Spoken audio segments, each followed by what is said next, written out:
Welcome, and thank you so much for joining us today. Happy International Volunteer Day. I'm Angela Canterbury. I'm VEGA's Managing Director of Communications and Advocacy.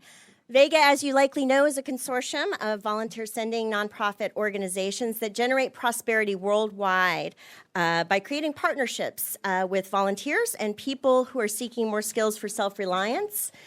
Since 2004, VEGA has impacted livelihoods and futures of more than 5 million individuals in 50 countries through 65 programs, including 47,000 volunteer days and saving more than 34 million taxpayer dollars.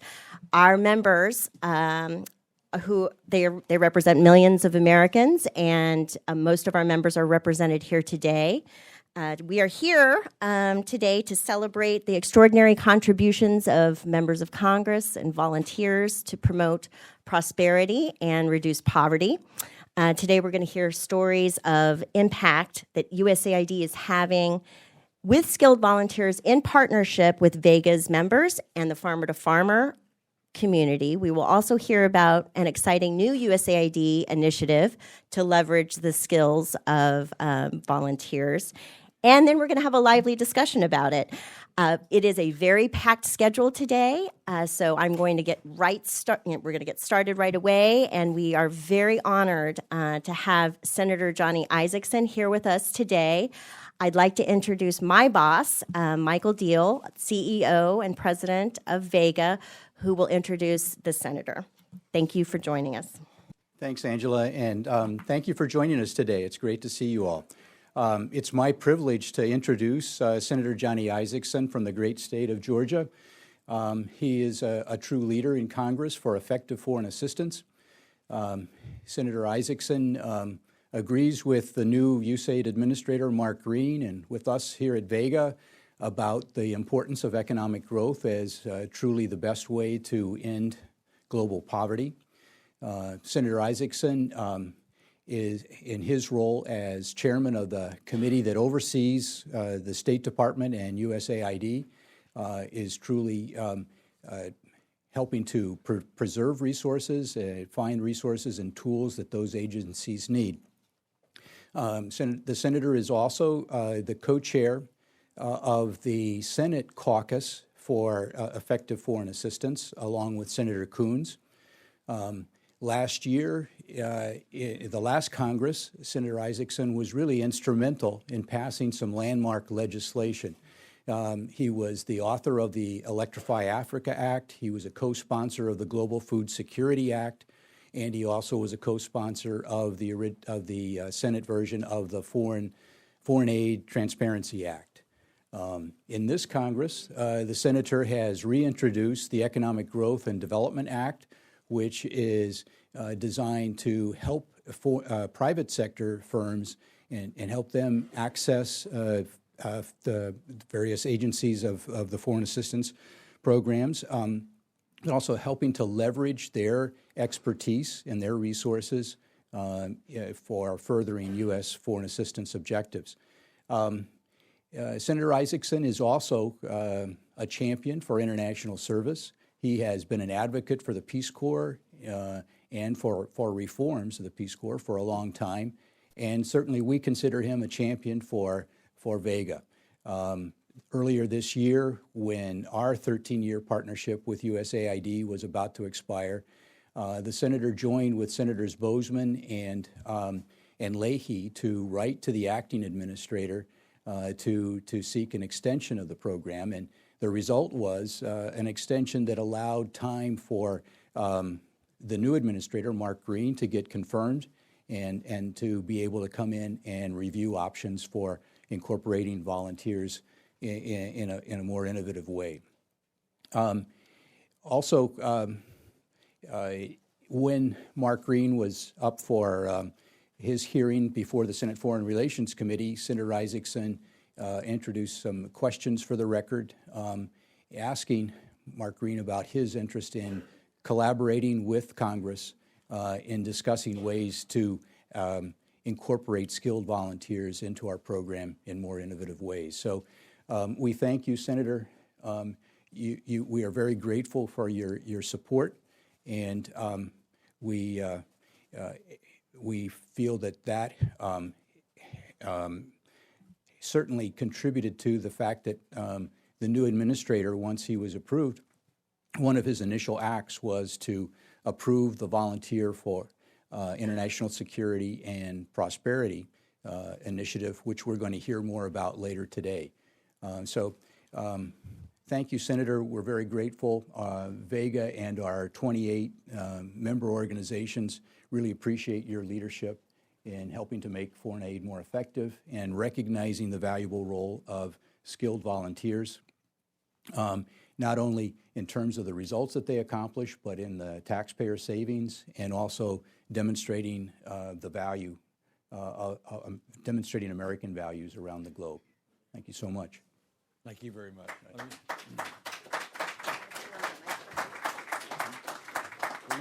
With your permission, can y'all hear me fine? Y'all, I've got a big mouth anyway, so. Big mouth but weak legs from my operation I had earlier this year, so I'm recovering. That's why I'm a little wobbly.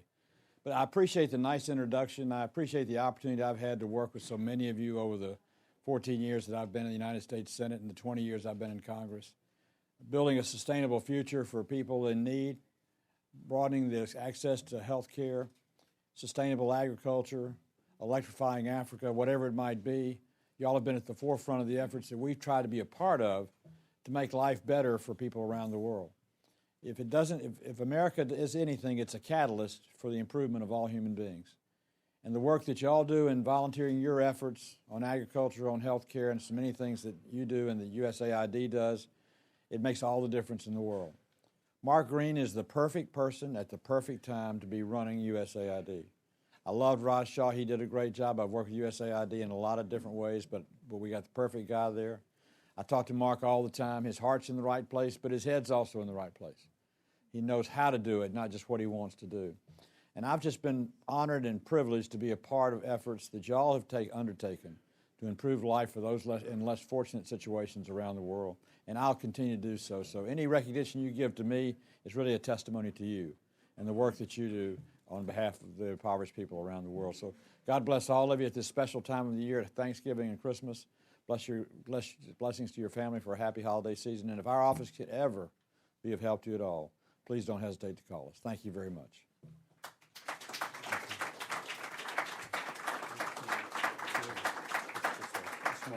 Oh, thank you. Appreciation for your support.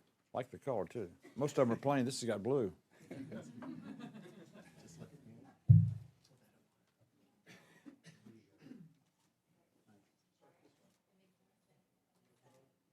Thank you very much. Oh, okay.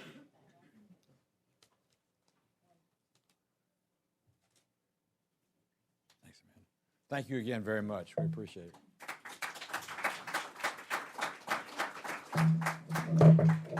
Thank you very much, Senator Isaacson, for all that you do and for gracing us with your presence today. We really appreciate it. And thank you for those remarks. You take care. Happy holidays.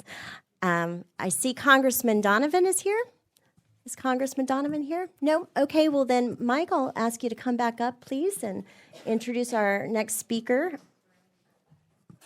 Jim Peters.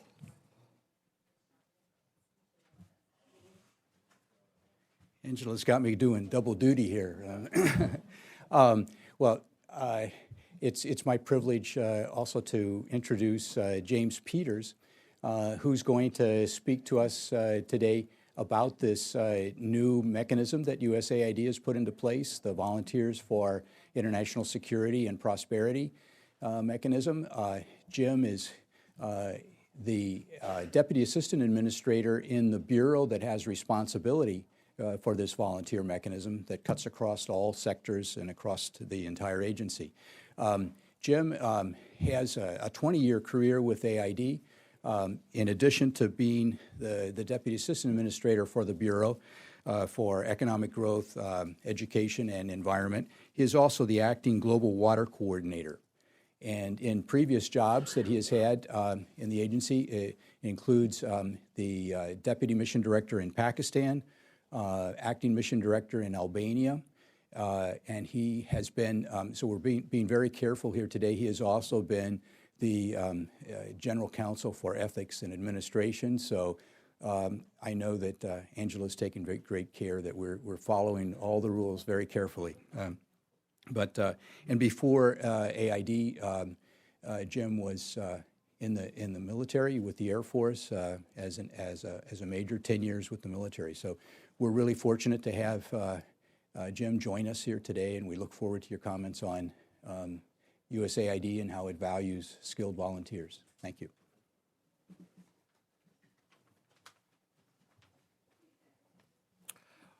Well, thank you, Mike, and also thanks to the Senator for those very kind comments.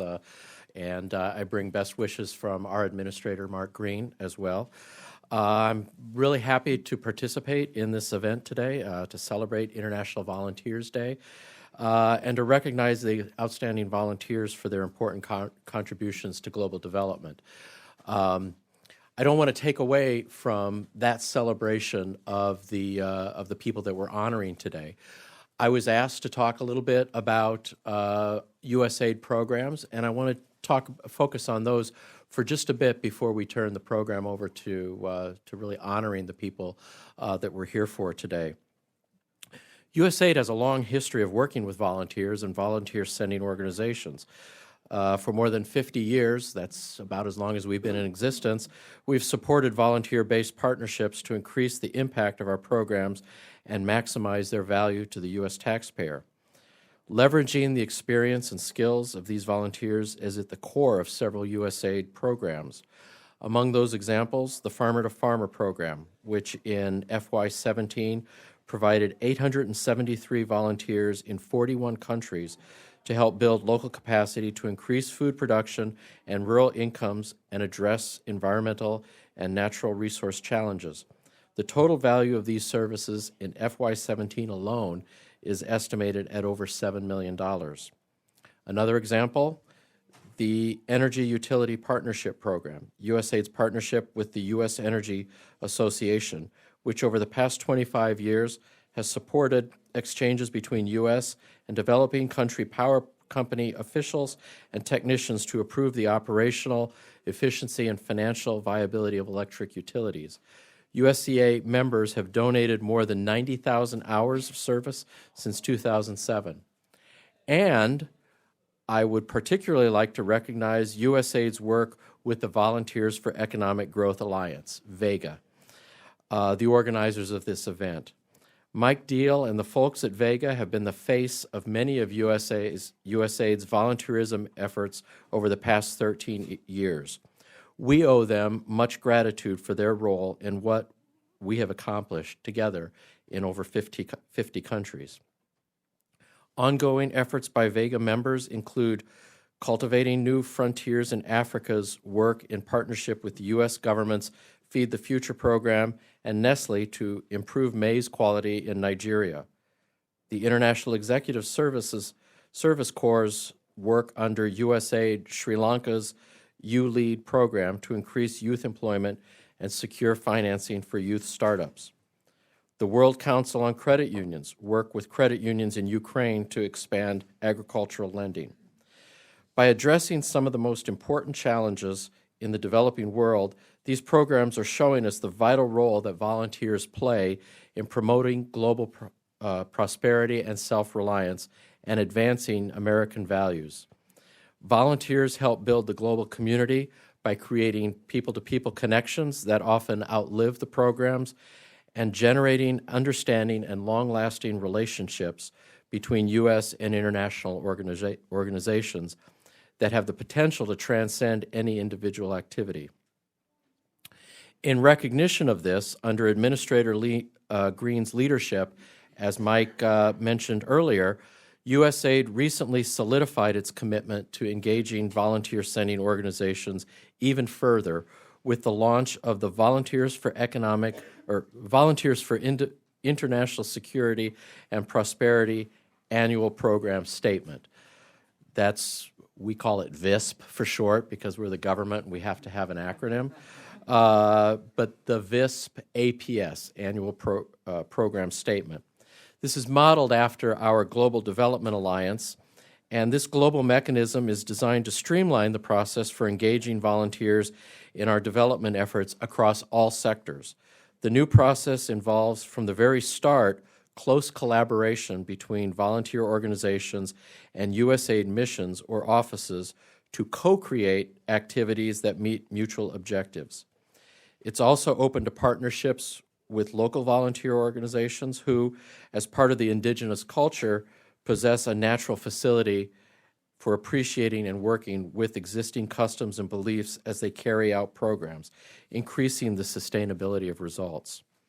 Moving forward with the implementation, USAID is now developing addenda to the APS to solicit new ideas and volunteer-based solutions to development challenges. One of the things I've heard this morning is questions about how well this is known in the field, and I've got some insights now, and we need to market this, and I invite you all to help me with that. I invite you all to learn more about the program and how to get involved. We need your fresh ideas and new solutions to challenges. This invitation to collaborate is actually the very core of the mechanism. It's a two-way street. And I was assured before I came on that there would be no questions asked of me, which is terrific this morning. However, I'm looking forward to having a dialogue and having a discussion on this and looking towards some of you to help guide me through that. And as you consider your engagement with USAID's development efforts under VISP and our other volunteer programs, consider the benefits that a partnership with USAID can bring in the form of new business opportunities, valuable market research, and the experience and perspective that comes from working within the global community. Now turning to the honorees, as I reviewed the stories of today's honorees, the first thing that struck me was their strong commitment to their work and the satisfaction they gained from trying to make the world a better place. But what really stands out when you read those bios is the actual tangible impact that they've had. On behalf of Administrator Green and USAID, I commend the volunteers honored here today and their colleagues for their efforts to build a more prosperous and peaceful world. Thank you.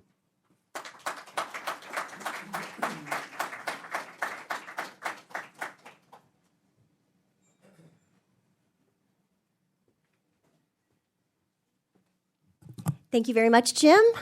We appreciate you being here. And next, I'm going to introduce Ryan Donovan, who is the Chief Advocacy Officer for CUNA, the Credit Union Association. Thank you.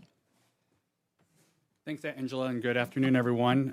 It's my honor to recognize and introduce a member of Congress who, in my humble opinion, has the best surname in Congress, Representative Dan Donovan from New York. He's a member of the House Foreign Affairs Committee, and in the last Congress, he co-sponsored the Foreign Aid Transparency Act, and this year he's a co-sponsor of the Economic Growth and Development Act, another important bill to modernizing foreign assistance.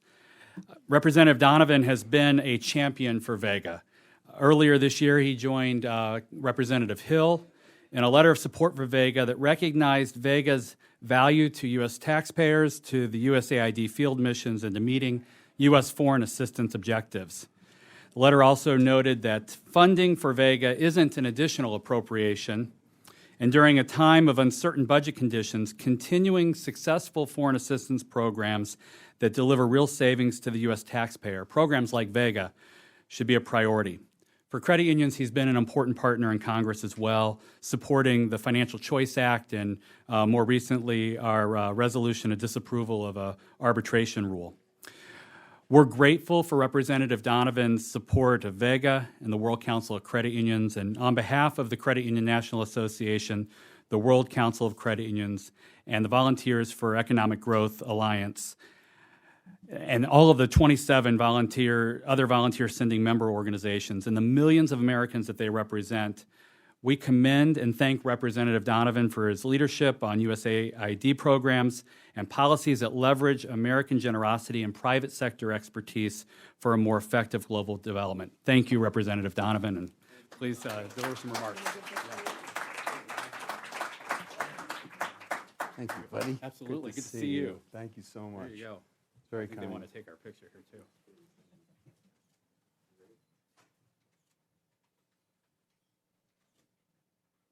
Great. Thank you, buddy. Absolutely. Thank you.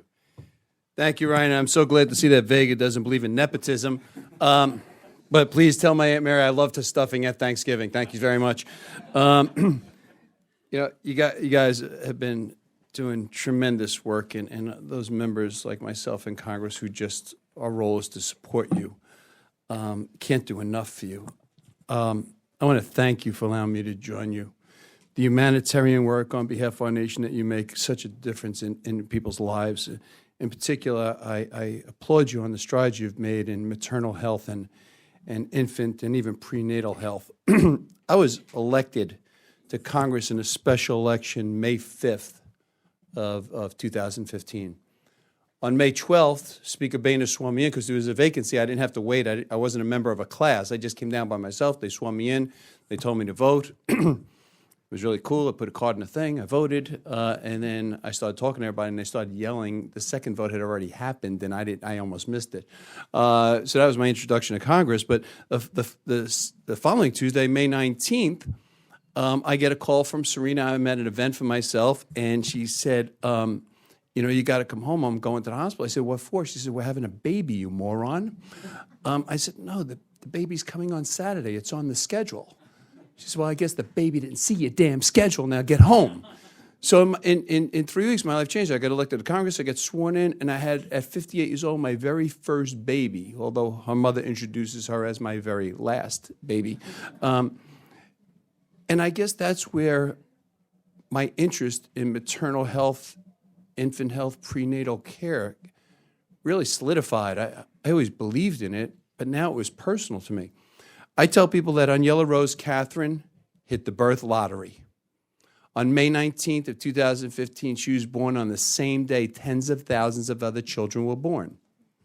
Except she was born to Dan and Serena on Staten Island and was seen by a pediatrician in the hospital, has had all of her well visits, has had all of her vaccinations, and many of those tens of thousands of children who were born on the same day she was didn't hit the lottery and don't have those same advantages. And when I was introduced to a group that was dealing in Africa with prenatal care and infant care, and heard about children and mothers dying from diseases that are preventable, things that we have vaccines for, things that we don't even think about anymore. I don't think I suspect there are some, but very few children in our great nation die from diarrhea.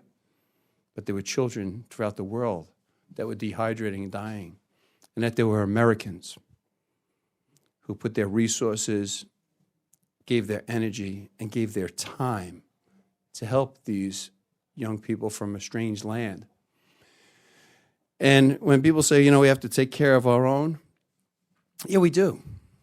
But we were blessed, this nation, with enough resources, enough talent to take care of other people who are less fortunate than us.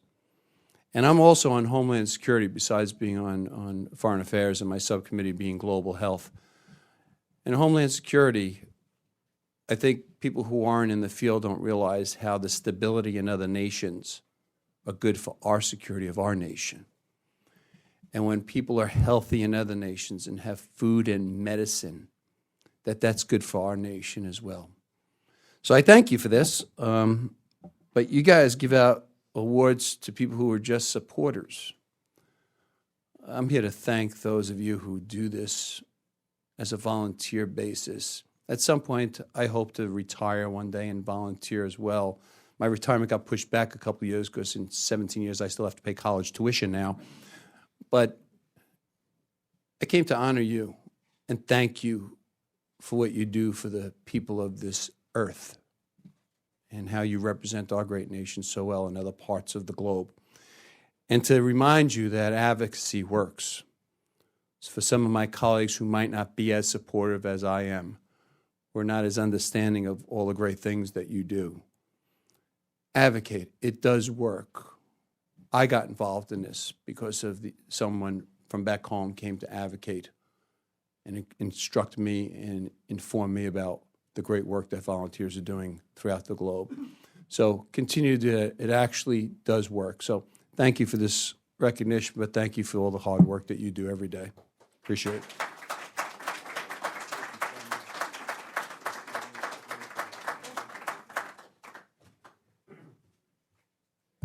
Thank you, Congressman. We really appreciate you being here and all that you do. Thank you. So now I'd like to invite my panelists up to join me here. And I am going to very quickly introduce everyone. I will refer you to the program to read more about their very impressive careers. We have a very tight schedule. It's my job to keep us on time, so this is literally going to be a lightning round. We also want to invite all of you to be a part of this conversation, so we're going to kick things off pretty quickly and then open things up for questions, open the mic up for questions. So let me have a seat. When you want to speak. It is sort of like giving testimony. So thanks for being here. Can you hear me back there? Let me move this a little closer. So to my right, I have John Douglas, who is a partner at Davis Polk's Financial Institutions Group and also a volunteer and chairman of the board for the Financial Services Volunteer Corps, which is a founding member of VEGA. Oh, wait. I'm out of order. Sorry, guys. John Ellenberger, to my right. We're all to your right. Thank you. John Ellenberger, Land O'Lakes International Development CEO and president. And we've got Ed Keterakis, who is with CNFA, also a founding member of VEGA, Culting New Frontiers in Agriculture, and Ryan Donovan, again, who introduced the congressman. So I'm going to kick things off pretty quickly here and first ask each of you to just say a few words about why you're here and how you and your organization are connected with VEGA. Do you have an order in mind, or do we just go?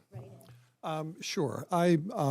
FSVC was a founder of VEGA, or one of the founding members of VEGA, and we're delighted to participate. FSVC was formed in 1990 at the behest of President Bush to help the Eastern European countries that had just left the orbit of Russia to develop sound capital markets and banking systems.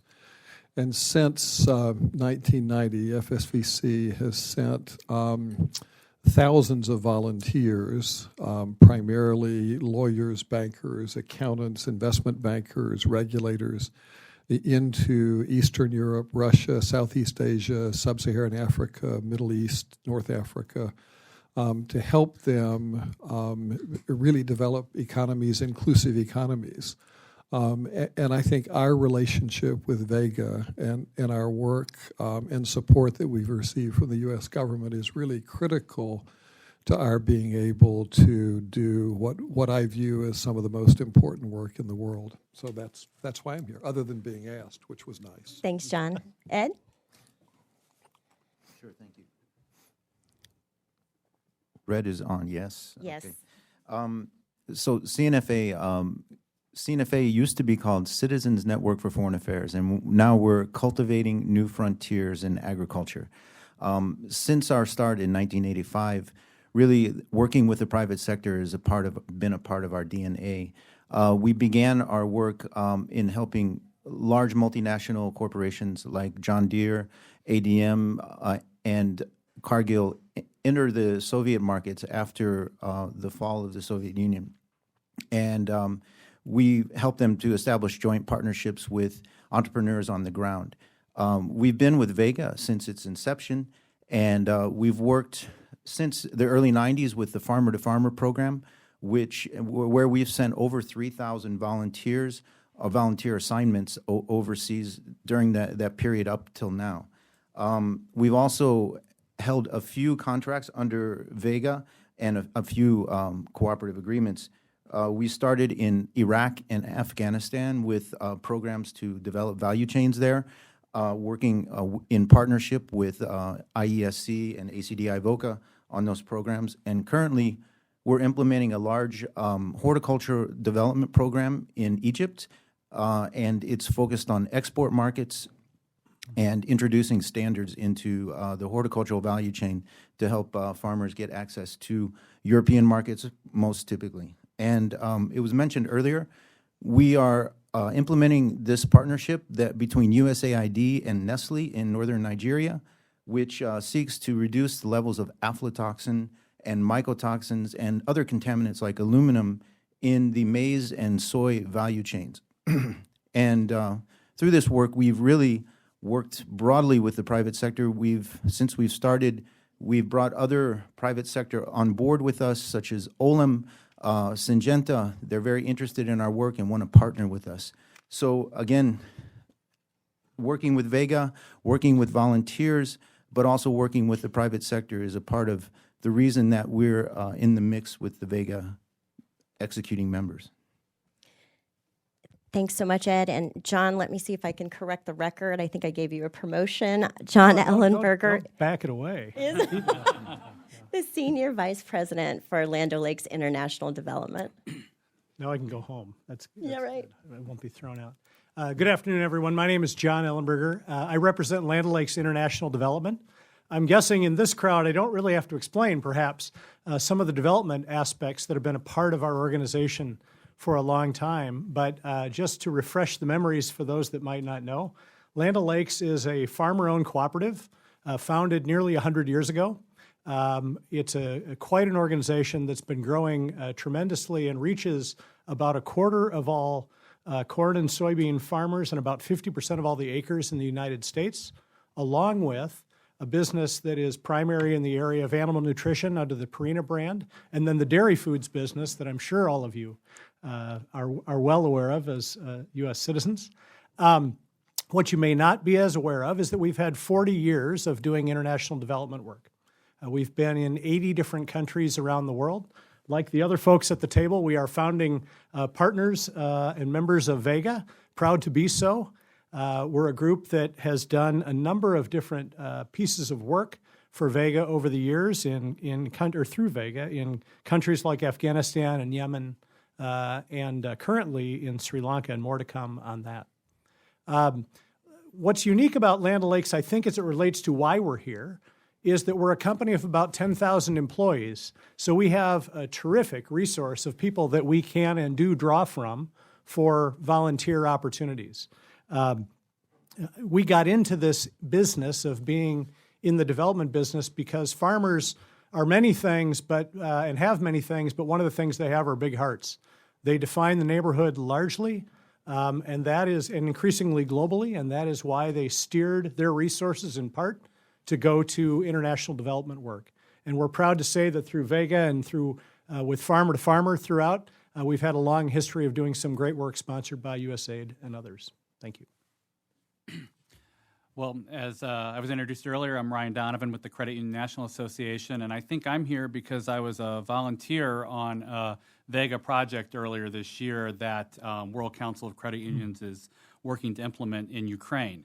It's the Credit for Agriculture Producer program, and it's a 4-year program that's funded by USAID and implemented by World Council with the assistance of VEGA. And the idea here is that we want to strengthen the credit union sector in Ukraine so that the quality of financial services products that are offered to farmers and to agribusiness in rural areas of Ukraine is improved. My role and my mission there was essentially threefold. One, I wanted to get a better understanding of the challenges that were facing Ukrainian credit unions as they work to serve their members. I had the opportunity to meet with Ukrainian government officials to talk to them a little bit about the U.S. credit union system, our governance structure, our tax structure, and our regulatory structure. And I also worked to train Ukrainian credit union leaders in essential tools of advocacy.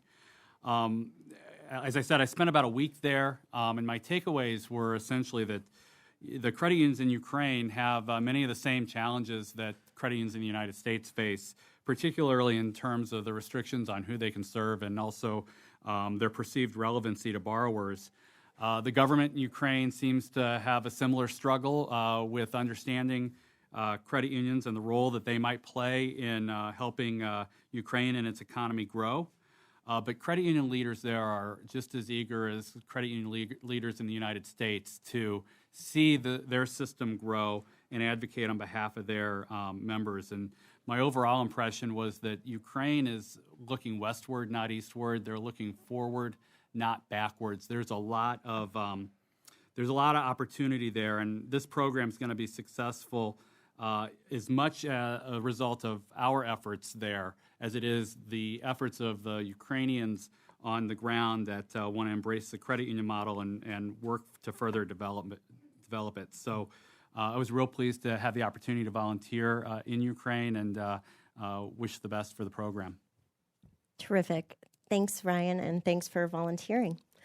I would like to learn a little bit more about the Biz Plus program from you, John Ellenberger. I think that this is one example of how the partnership with USAID can truly generate jobs and raise incomes. The statistics are pretty impressive over the years, the number of jobs from the program in Sri Lanka. Direct jobs, more than 6,000. Indirect jobs, more than 4,000.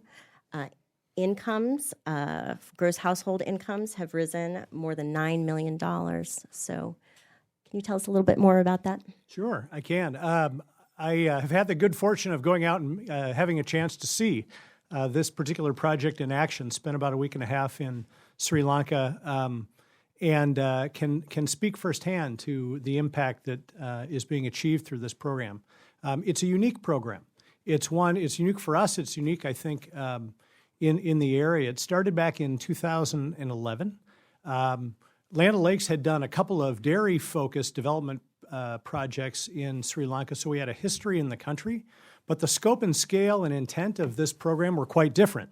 It recognized the fact that after a 30-year civil war, you might remember the Tamil Tigers and all of the challenges that occurred within that country for years and years. Peace was achieved, and the U.S. government interest was in driving the kind of stability that was mentioned earlier, to try to drive economies and jobs and opportunity, and they need people to figure out ways to help accomplish that. So USAID, through the VEGA mechanism, started the Biz Plus program. It's a program that focuses on investing, making capital investments to local operations, businesses that are matched, and then some. So the program overall has invested something around $10 million in capital grants, but that's been nearly doubled with nearly $18 million of partner investment that have in part driven the outcome of new jobs that Angela mentioned a minute ago. What's also unique about this program is even though we are an agricultural-oriented development group, only probably a little less than half of the approximate 50 organizations that have benefited or been invested in by this program are ag-related. In fact, with the intent of growing jobs and a more vibrant economy, the project has invested in about 50 different companies and organizations in 10 different industries. So it's a very broad-based effort to try to drive economic improvement. It's not just money, though. It's money, but it is also importantly managerial and technical advice and counseling. Many of these organizations that we're partnering with are at that stage where the entrepreneur who started the organization is choosing to move on, or they're family organizations that have reached a certain scale. But the challenge is very fundamental to both of those. How do you pivot to more professional management and growth that will ensure longer-term vitality of those businesses, those jobs, and essentially the investment that we're making? So really, it's all of those things that have made this a very successful program. On the volunteering front, Biz Plus, through Land O'Lakes implementation, has had about 35 different volunteers contributing about 1,400 volunteer days. Some of the value that was mentioned earlier, a little over $600,000 of value that the U.S. government realizes through the volunteer commitments to the Biz Plus program. So by all accounts, a very successful program. I had a chance to meet with the mission director when I was in Colombo, and as was mentioned in a conversation earlier today, they really appreciate the great work that's been done in Sri Lanka through this program. Thanks so much. Ed, you mentioned one of our newer programs that just launched in Nigeria, a Feed the Future program to deal with the threat of aflatoxin there, which of course endangers lives and also stunts growth in children. It's a huge problem, not just in Nigeria, across Africa and in other parts of the developing world. Our partner there is Nestle, and hoping to have additional partners, as you mentioned. Although USAID and our organizations have for years been doing public-private partnerships, I think we're all still struggling to do them well. We are hoping that this new program will be a model.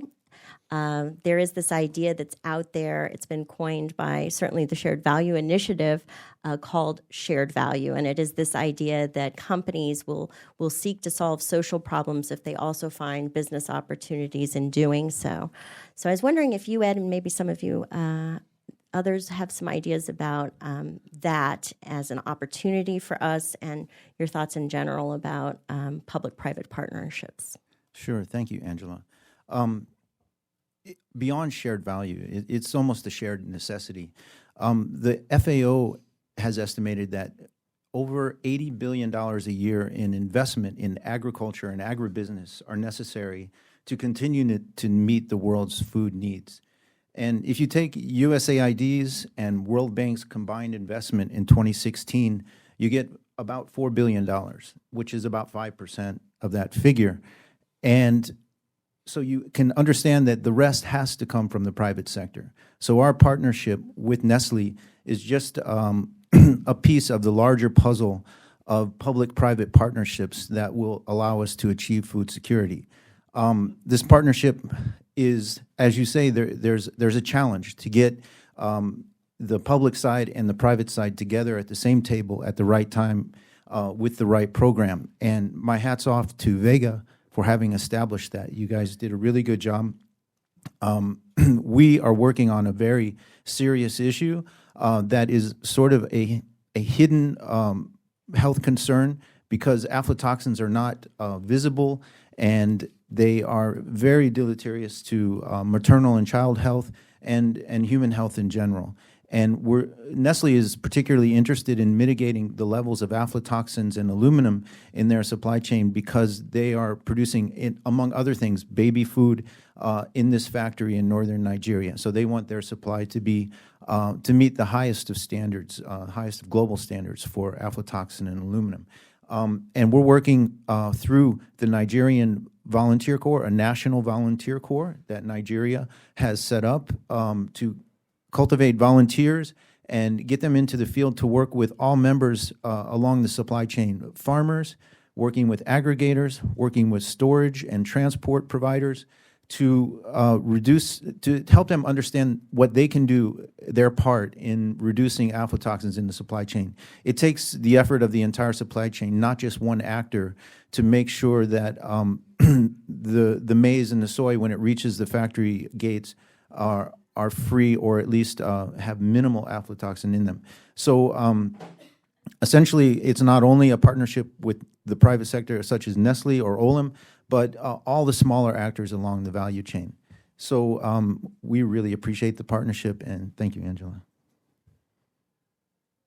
Thanks. Other thoughts? Land O'Lakes has been doing public-private partnerships in its own way for, as you said, many, many years, decades. So, John, as other companies are coming into the space and learning how to do what you've done for years, what advice might you have for them?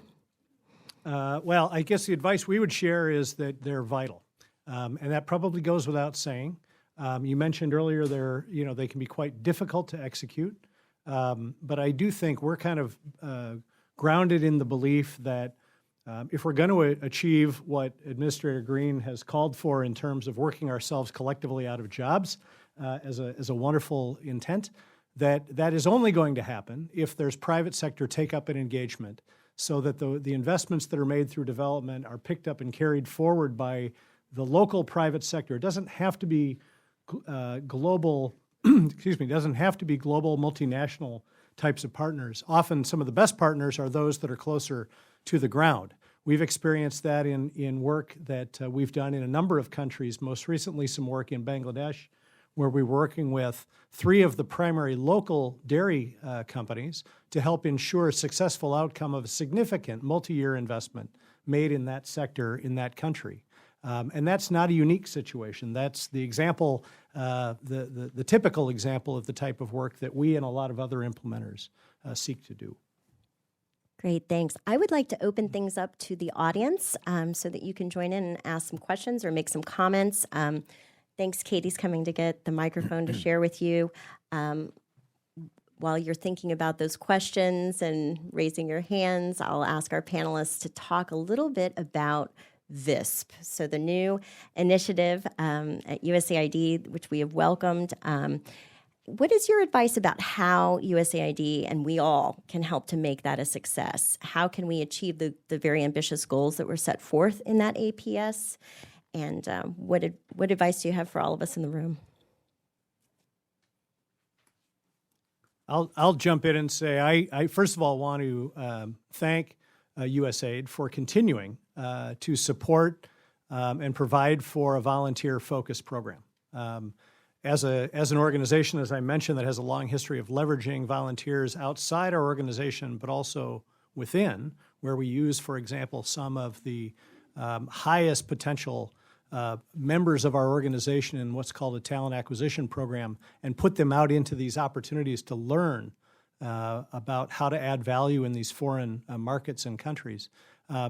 To have walked away from volunteerism as a key component of our diplomatic portfolio, I think would have been a big mistake. So I think, first of all, it's thanks for doing that. I think the other thing that comes to mind immediately for me is you mentioned marketing, which is one of the ones that I was thinking, how do we ensure that the missions are well aware enough to make sure that they can match that tool to the need that they've got? We can be a voice, all of us implementers can be a voice in helping that happen, but we also need the weight of the organization to help push that forward.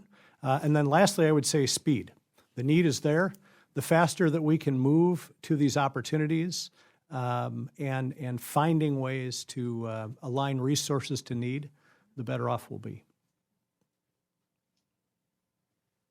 If I might add one thought or two, I think volunteerism is almost unique to the United States. We've worked all over the world at FSVC and find that American citizens have this incredible desire to do good in the world and to really make a difference. And programs like VISP and other programs can harness the expertise and talents and energy and desire of U.S. citizens and really make a tremendous change in the world. I only have the viewpoint from FSVC, but as we've moved from crisis to crisis, financial crisis all around the world, for us to be able to draw on people like Paul Volcker, the former head of the RTC, Wall Street lawyers, accountants, investment bankers, the head of the Federal Reserve Bank of Kansas City, as we've worked in Afghanistan and Iraq and Middle East and now Somalia and Sub-Saharan Africa, to be able to bring talent and expertise like that to these critical situations is just incredibly important. And programs like VISP really have, I think, the ability to harness one of the unique assets of the United States and really do good in the world. Angela, I just can't help but notice the number of cooperative organizations that are a part of VEGA and you know, listed on the slide there. You know, for credit unions, every member of a credit union board is a volunteer. Volunteerism runs very deep through the veins of the credit union system, and we've been able to leverage that for the program that I talked about, but I think there's an opportunity to leverage that volunteer spirit that exists in credit unions and in other cooperatives to the success of the program. And I just encourage continuing to draw on the expertise and volunteerism that the cooperative sector has. Thanks so much. And you thought this was going to be a non-controversial panel, right? But I'm going to have to disagree with you, John, on one point. And I think that is that Americans are very generous, and we do volunteer at very high rates. I think we are second in the world, and I'm remembering it's Malaysia that I think beat us out. Someone will fact check that for me, I'm sure. Also, I would be remiss if I didn't mention our Canadian award winner this year. We do have partnerships with the Canadian Volunteer Corps as well as the Australian volunteers who are members of VEGA.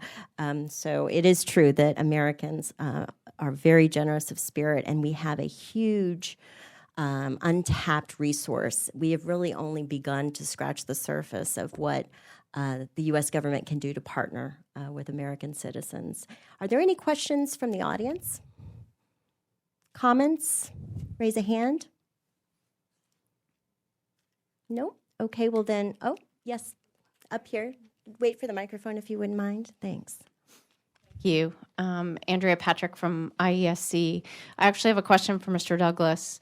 As you are the representative of sort of the day-to-day private sector engagement on the panel, how do you think, Mr. Douglas, that the private sector itself benefits from this engagement with this kind of international volunteerism, as well as, this sort of tripartite relationship with the government vis-a-vis USAID?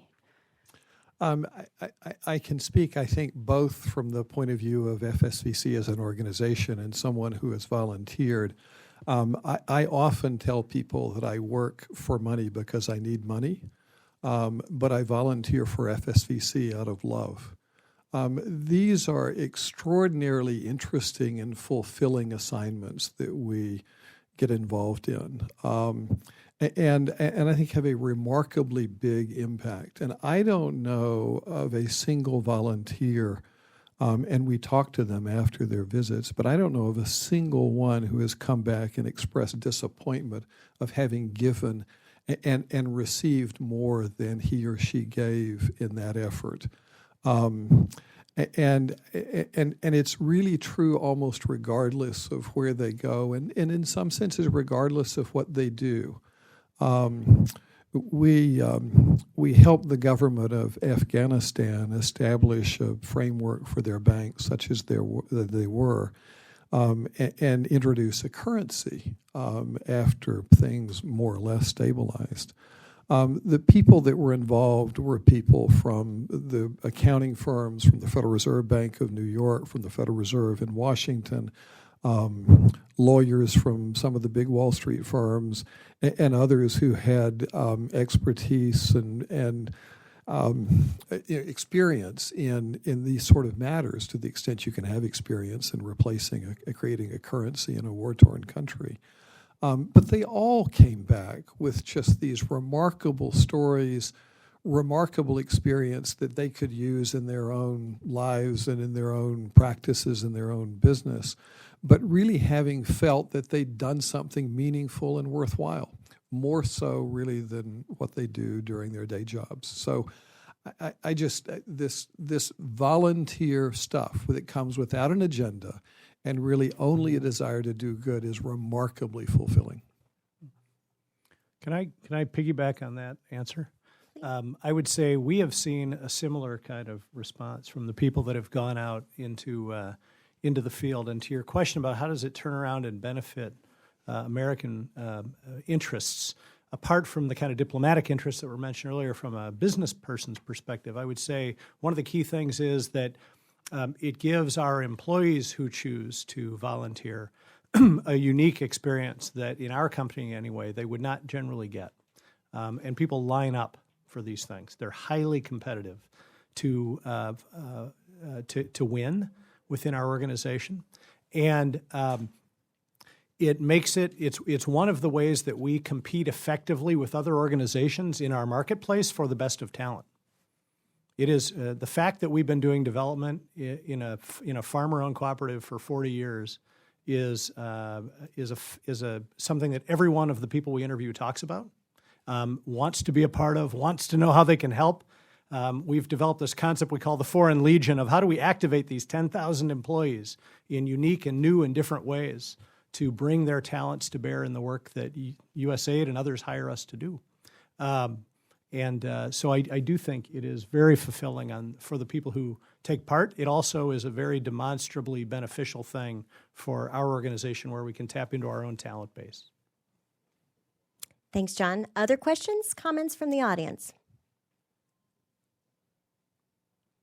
You are keeping us on schedule. I like that. Oh, wait. Okay, please. Hi, how are you? I'm Lauren Ruth, and I work with Land O'Lakes, my boss up there. I think to a question people spoke to a bit earlier, a comment I guess I have about what we can do to kind of further promote VISP as a mechanism or volunteerism. I think one of the things that has struck me since getting involved, and I work across all of our programs, but also quite closely with our farmer-to-farmer programming, is that I think all of us in this room have a really important role to play in the continuing education of the missions that we work with around the world, of the power of volunteerism. And I think all of our volunteer awardees that are here today, if you read their profiles in the very nice packet that VEGA put together, you see the caliber of people who are going out to volunteer. And I think a lot of people are struck and surprised by the fact that you're getting people who are the head of extension outreach for veterinary services in Minnesota, people who are the head of major cooperatives in the U.S., people who are at the top of their game in academia and private sector, who are part of global initiatives around rules and regulations around food quality and safety, and the networks that they have to plug back into. So I think there's that one piece. And I think also we can, better than others, talk through and iterate what are the models for these volunteer programs, because they look different and you can set them up differently. And I've found, I think that a lot of times our partners within USA are really open and looking to us to also talk about how these programs can take shape and be designed. So that's my comment. Thanks very much. Thanks, Lauren. We really appreciate that. And I'll add to that, not to pick on you again, John Douglas, but you and our award winner, one of our award winners, and maybe several of them, I don't know that USAID could afford you without VEGA programs and our member organizations. And so there is that. There is the fact that these partnerships and the infusion of technical assistance that USAID gets is extraordinary. It's not to knock on consultants. They're great. We need them too. But it is different, that person-to-person diplomacy and the level of expertise that comes into these programs. Other questions? Another comment from the audience? While you all are thinking, I'm going to ask our panelists to maybe, there's some congressional staff in the audience who are obviously really interested in these programs and policies, and if you have some recommendations for them on how they can continue to be involved and make sure that they're successful. Well, I would like to say that the APS as a construct in itself is very interesting in that it calls for you to bring your ideas to the table. And I know that USAID is exploring new mechanisms of funding and more innovative mechanisms than just the cooperative agreement, RFP, RFA issuance, and then receiving responses. And I think that going in that direction will untap some of the latent creativity within our own organizations that can improve our development effectiveness. That's a great point. Great, thanks. I would just encourage everyone to make sure that the procurement process at USAID, whether it's through a program like this or in general, gives opportunities to contractors of all sizes, particularly smaller contractors. There's a lot that can be done by organizations of all sizes, and when you're able to leverage volunteers, as the credit union system and the cooperative systems have done in so many places. I spoke about Ukraine, but we've also done some fantastic work in Poland and Afghanistan and Kenya and other places. You can make a real difference. You know, diplomacy takes a number of different forms, and the work that we all are doing in various areas is really critical to the economic development there. Thanks, Ryan. And by small contractors, I'm sure you also mean small NGOs. Yes. Yes. Okay. I would just say for the congressional staff teams in the room, if there are any, I guess my message would be keep up the fight. These programs broadly that we're talking about are under a lot of debate, as everyone's well aware of, in terms of overall funding levels. It's vital that we continue to push our members of Congress to support. We've had the champions that have been with us today, but not everyone's a champion. So how do we continue to advocate effectively for the financial support that's needed to move these programs forward? I think volunteer-related programs are some of the best of the bunch, because it truly is kind of a win-win-win. Obviously, the U.S. government gets to serve its interests, and to do so at a discount, so to speak. The U.S. organizations, often private sector ones that are involved, get a win, as I spoke of earlier. And lastly, the recipients, because they're on the end of the good end of this terrific, experienced help that they would have almost no ability to lever if it wasn't brought to them through these programs. So, whatever help any of us can provide to help you influence your member of Congress that you work with or the surrounding group, we'd be happy to help. I would say that these volunteer-based organizations are extraordinarily powerful in their impact. And again, I speak a bit for FSVC, but I think I speak a bit for all of the volunteer-based organizations. We've worked in 65 countries over the course of the 25 years we've been in existence. And I suspect in every one of those countries, we can pick up the phone and talk to the head of the central bank or the minister of finance or the head of the major banks in those countries. I don't know of any dollars that Congress could spend that could possibly have more impact and more benefit for the United States than having these volunteers establish close personal relationships with decision makers, reformers, and others in these countries. I mean, it is extraordinary what can be done here. So to reemphasize keep going is really what I'd like to do. Thanks so much. I want to thank all of our panelists for a really interesting dialogue, and want to offer to all of you to please stay for our networking reception to continue the conversation. Thanks so much, gentlemen. Thank you.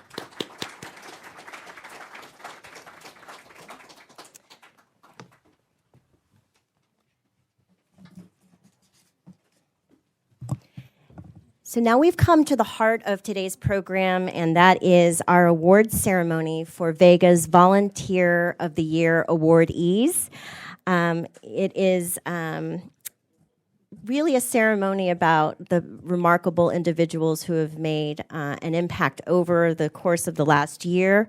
Each year, VEGA invites our member organizations and the farmer-to-farmer implementing partners to nominate an outstanding volunteer or two. And this year, we have the pleasure of honoring 6.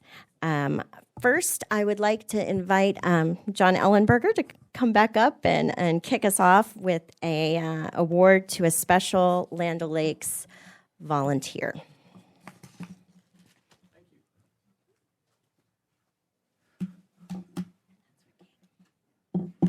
Perfect. Thank you very much. Kate, welcome.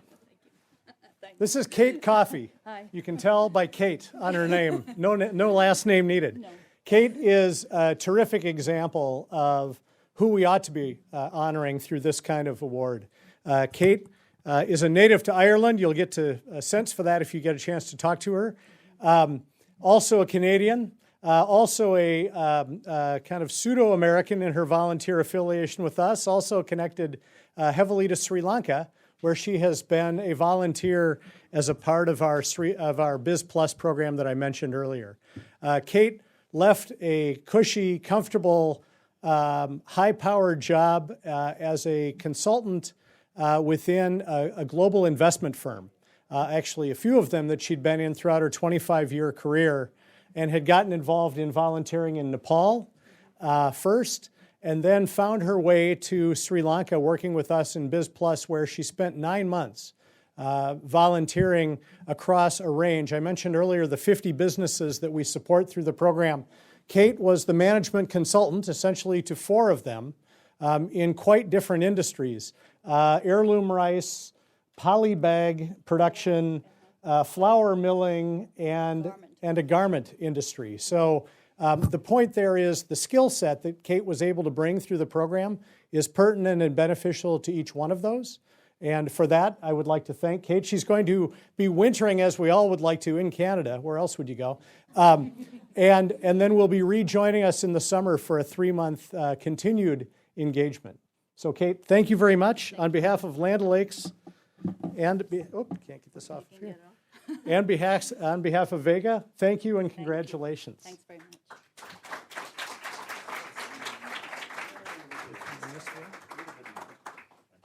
There. Okay. Let me just leave them there. There we go. Okay.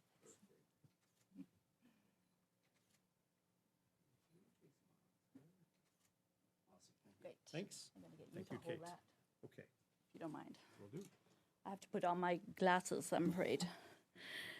So we're here today, really, and thanks to the generosity of the American people, as well as the leadership of USAID in making a difference with programs that address the real needs of people less fortunate than us in the room for today. Through VEGA's commitment to providing expert volunteers to programs, poverty is reduced. And people become more economically self-reliant so that the world becomes a more just place. And I've actually seen that in action. Volunteering for me is actually the very essence of who I am. Thank you to VEGA for the opportunities and allowing me to use my decades of business experience, but also to coach entrepreneurs to run successful businesses and building business capacity for the future. And that was the key for me, to not do, but teach how and go forward from there. I have to say a huge thanks to Michael Parr of Land O'Lakes International Development. He's the chief of party in Colombo. And the really fabulous VEGA Biz Plus team across Sri Lanka. They really made my job so much easier for me to do. And lastly, to all the Sri Lankans in the north and east of the country, they really trusted me to open up their minds and their hearts to greater possibilities. And I think that took a lot of courage. Their resilience in recreating their lives after such a traumatic civil war is truly amazing and inspiring. And this really is for them. Thank you very much.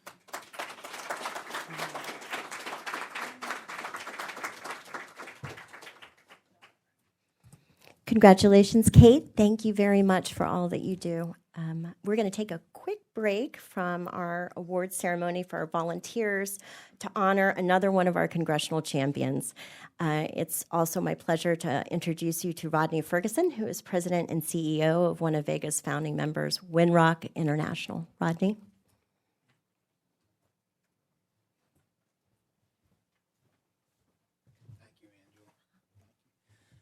Thank you, everyone, for coming out today. As Angela mentioned, I'm Rodney Ferguson. I'm the president and CEO of Winrock International. We are a founding member of VEGA and a proud participant in this program and the Farmer to Farmer program writ large. And I am very honored today to introduce one of those members of Congress being recognized today as a stalwart supporter of volunteer programs. And I should also mention he is the senior senator from the state of Arkansas, demonstrating that volunteer programs are really based in and of America, in the heartland. And our program in Farm to Farmer and our work with VEGA often allows us to work with volunteer farmers, agronomists, market experts from Arkansas, and invariably they come back and they say, this has been a life-changing event for us.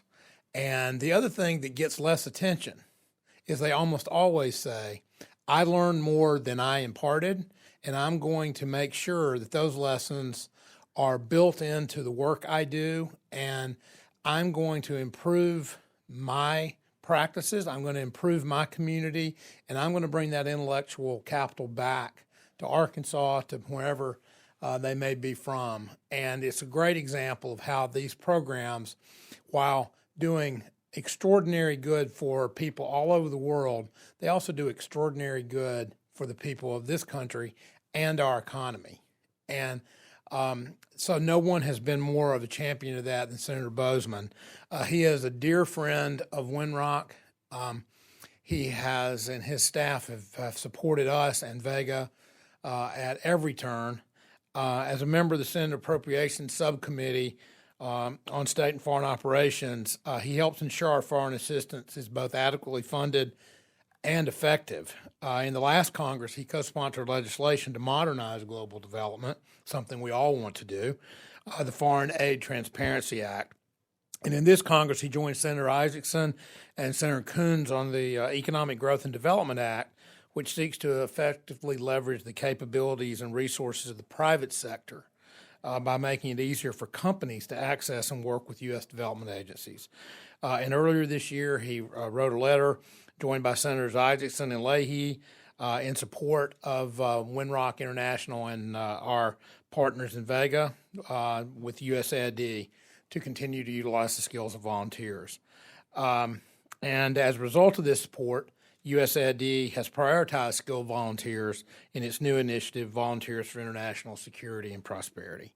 So, Senator, we are so grateful for everything you do.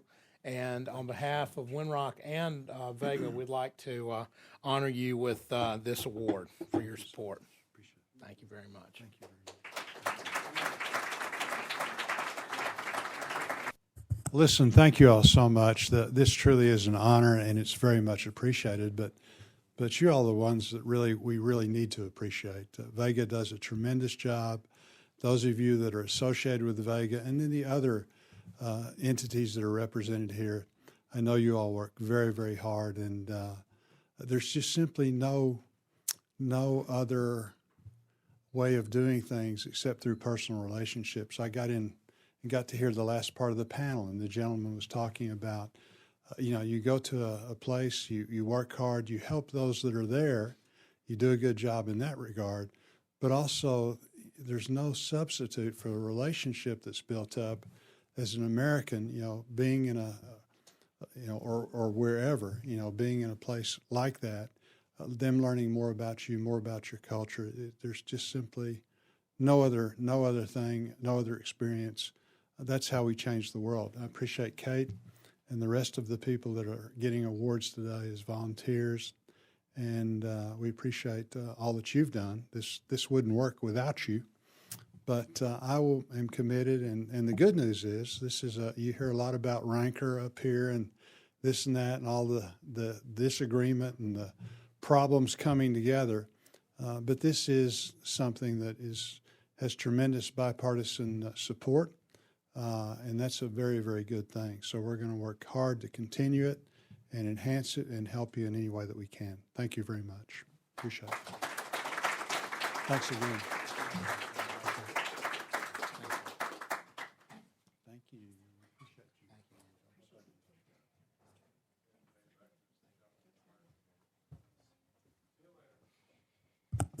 Thank you, Senator, for joining us on such a busy day.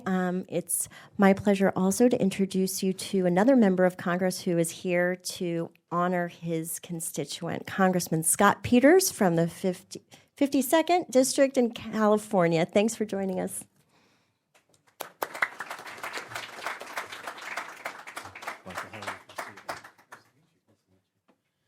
Thank you. It is actually the only 52nd district, if you can. You don't even have to say California.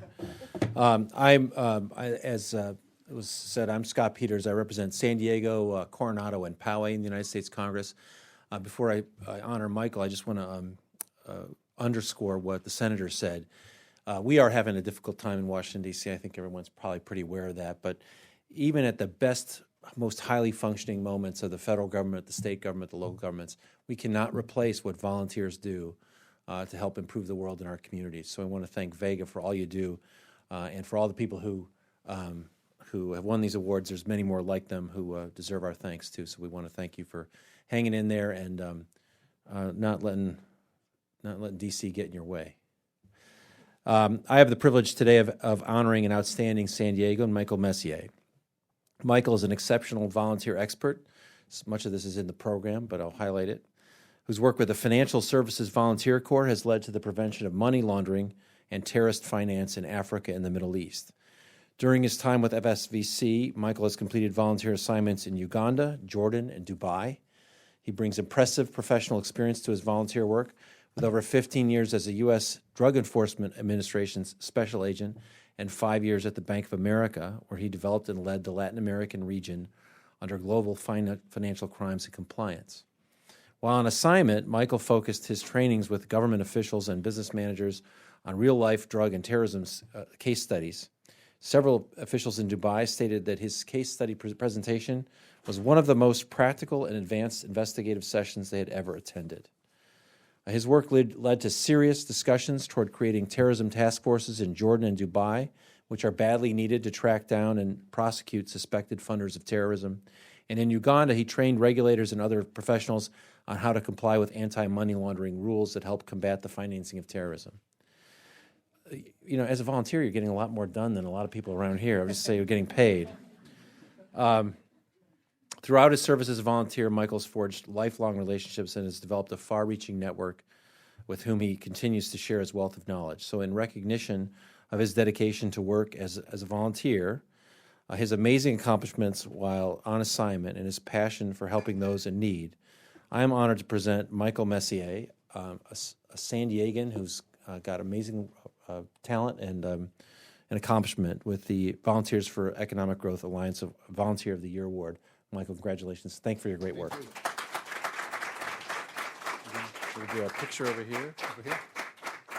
See? Okay. You gonna make me move over here and take a picture? Yeah, I am, but after. Here you go, you take it.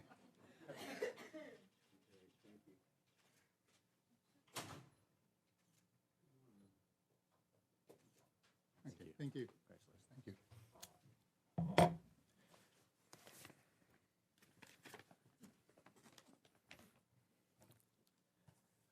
Well, good afternoon.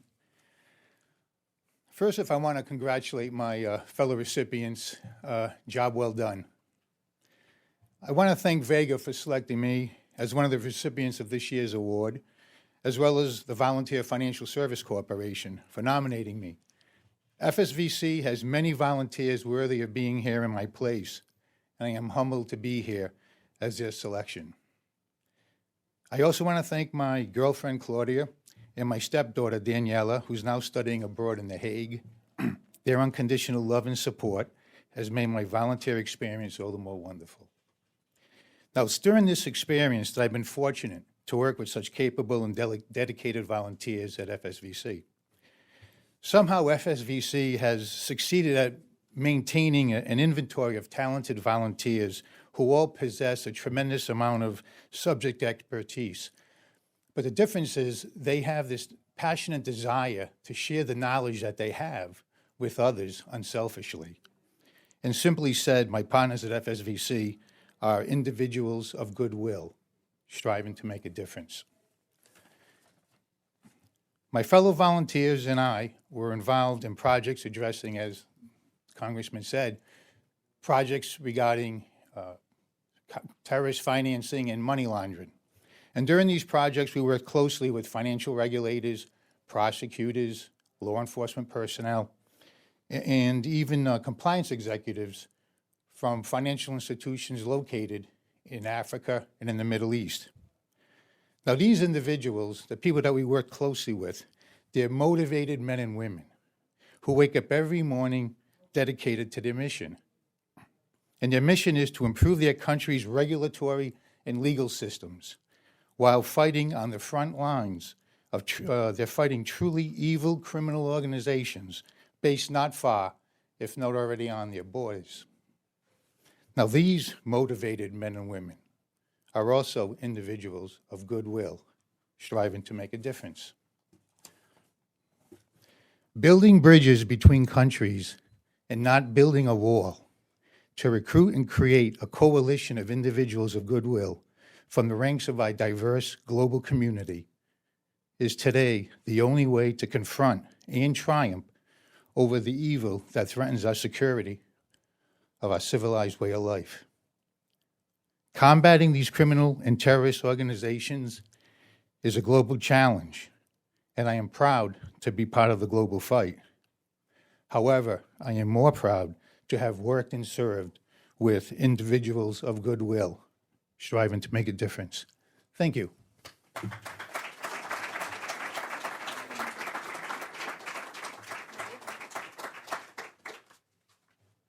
Mike, I have a surprise for you. I have a surprise. Senator Kamala Harris wanted to be here also to honor Mike. She wasn't able to make it, so instead she sent this certificate of recognition. Yeah. I thank her.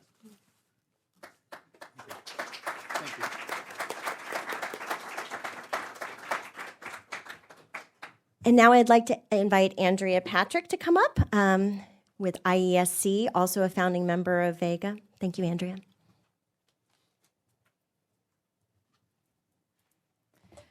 Thank you. And I want to just start by also congratulating Kate and Michael today and the other volunteers to follow.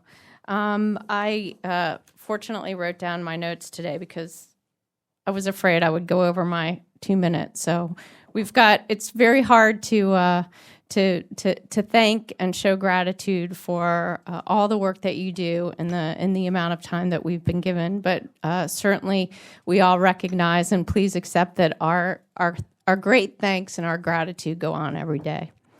I was struck by the words of Senator Isaacson this morning with regard to his comments about Mark Green, saying that he knows what he wants to do, but just as importantly, he knows how to do it.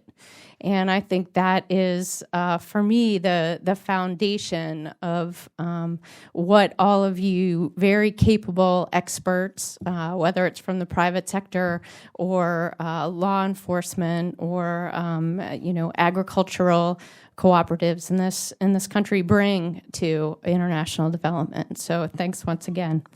I'm so fortunate to be here to thank and to congratulate my friend and colleague, Lisa Larson, for her work on our project this year in Cambodia, the Capacity Building for Local Organizations program, as well as her work with Land O'Lakes on the Farmer to Farmer program in Lebanon. Vision and leadership, empathy and adaptability, humor and confidence. These are all attributes that Lisa honed during and over-practiced in her 30-year career, helping Fortune 500 companies adapt to changing technology. When called upon by IESC and VEGA to set aside 3 months from her consulting business this year to deploy these attributes as a mentor to community-based organizations in Cambodia, in order to help them recognize their own value, their own talents, to identify their mission, and then to turn those into tangible and practical action plans for sustainability. Lisa did not hesitate to take up our invitation and to hit the road for 3 months this year to really have an impact both in Cambodia and in Lebanon.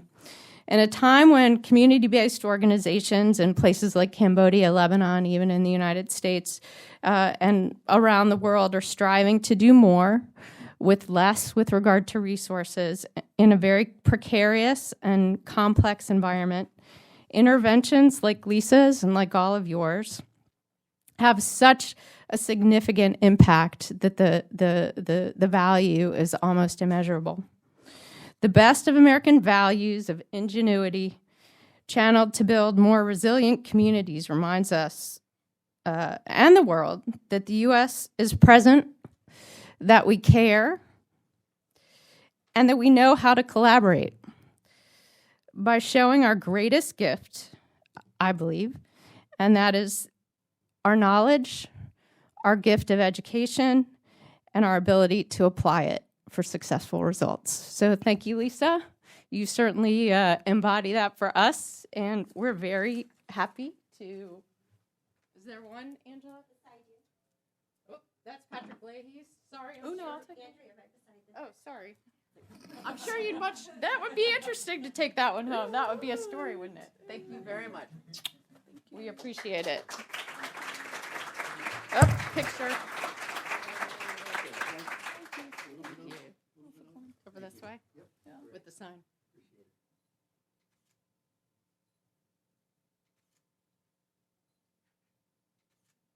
Thank you. Thank you. Thank you.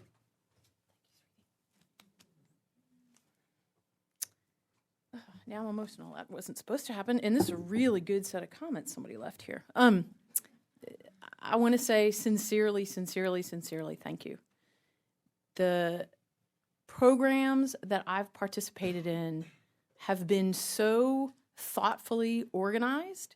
The amount of support, the amount of positive encouragement, the amount of thought that has gone into them, the degree to which people care and trust volunteers like ourselves to carry out their missions is humbling and amazing to me. I want to thank all the other volunteers because there are many who have gone before us and there are many who will come after us. And so it is a program and the collective impact in the work that all of us do together. And I'm incredibly humbled to be part of this group. My inclination to volunteer started a long time ago without me realizing it. My father is an anesthesiologist, and he volunteered on overseas trips to correct cleft palates for kids in countries like Peru and Chile and other places like that.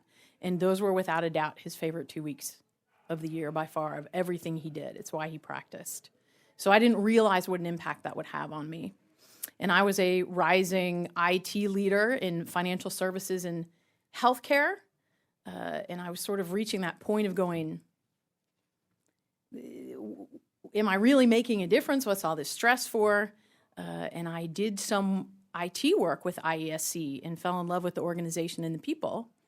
And they called me. I wasn't a good fit for not just any volunteer assignment.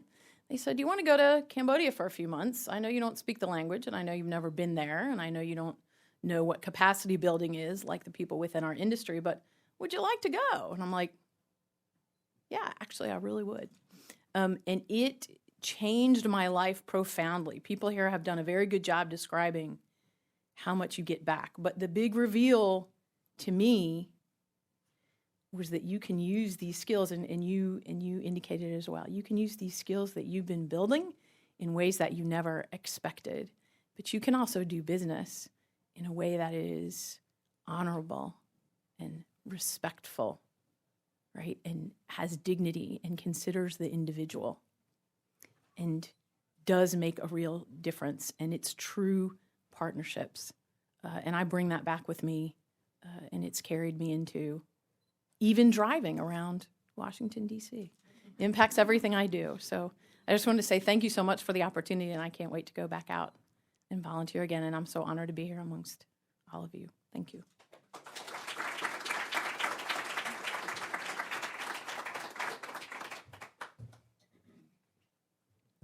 Thanks, Lisa. And what you spoke about, that impact abroad and at home, we call it Volunteer Impact 360. You could use that hashtag if you wanted, or you could use hashtag IVD 2017, because we're not the only ones celebrating today.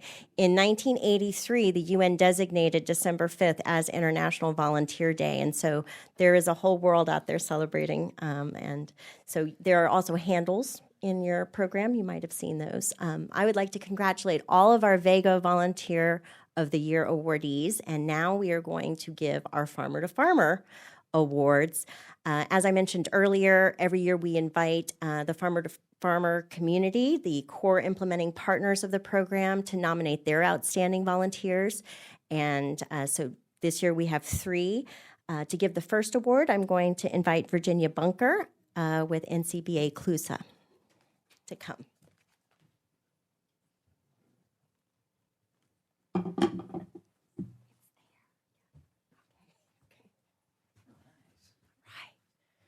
So thanks everyone for being here today. All of us are either volunteers or work with volunteers, and managing farmer-to-farmer projects at NCBA CLUSA is, I think, the best part of my job. It's wonderful working with people that are so passionate about volunteering and, in our case, supporting farmers and agricultural cooperatives. And the first thing I'd like to say is that in managing our farmer-to-farmer project in Madagascar is that working in Madagascar is tough. Some of you may be thinking about the movie Madagascar, and it's this exotic, beautiful place, and yes, it is all of that, but it is a very hard place to work. This one-year project through VEGA's Special Program Support Project, it took me a long time to get that, that acronym correct. We completed 8 volunteer assignments, 2 of which were done by Matthew, and we had 1 volunteer who had to go home early because he got sick. We had three volunteers who completed their assignments, but they experienced some challenges, I'll say, to not get into it, but because of Cyclone Inawo that hit Madagascar earlier this year, because of where Madagascar is positioned in the Indian Ocean, it frequently, unfortunately, has to deal with cyclones and their effects, and so it's a tough place to work. And in finding Matthew, who is a returned Peace Corps volunteer from who served in Madagascar, was just the perfect fit. And now knowing him for about 1.5 years now, just his passion for the country and for the people and the farmers, vanilla farmers in particular, is who we worked with. It was just so great to work with you on the project, and everything that you've done in the past year for the farmers and helping them for the first time help 2 new cooperatives form through this project. And Matthew worked 50 days on assignments, 2 assignments in the past year during grad school. And grad school is incredibly demanding. And the fact that he gave up pretty much his entire winter break and summer break of his first year of grad school to come back and work with these vanilla farmers just, I think, speaks volumes to where his heart is at. And the farmers are better off because of your support. They successfully sold their vanilla through these new cooperatives, through a partnership with a national exporter, and then McCormick and Company, which I think is the largest spice company in the U.S. And so the fact that they were able to do that successfully is just fantastic. And so thank you, Matthew, for all of your hard work, and it's been wonderful getting to know you, and countless phone calls and emails and scopes of work changing just because of things changing on the ground in Madagascar and your patience and everything. So I'm just full of gratitude for your service, and I know the farmers are, and our whole team in Madagascar. So I'm so pleased to be able to honor you through VEGA with this award. Yeah.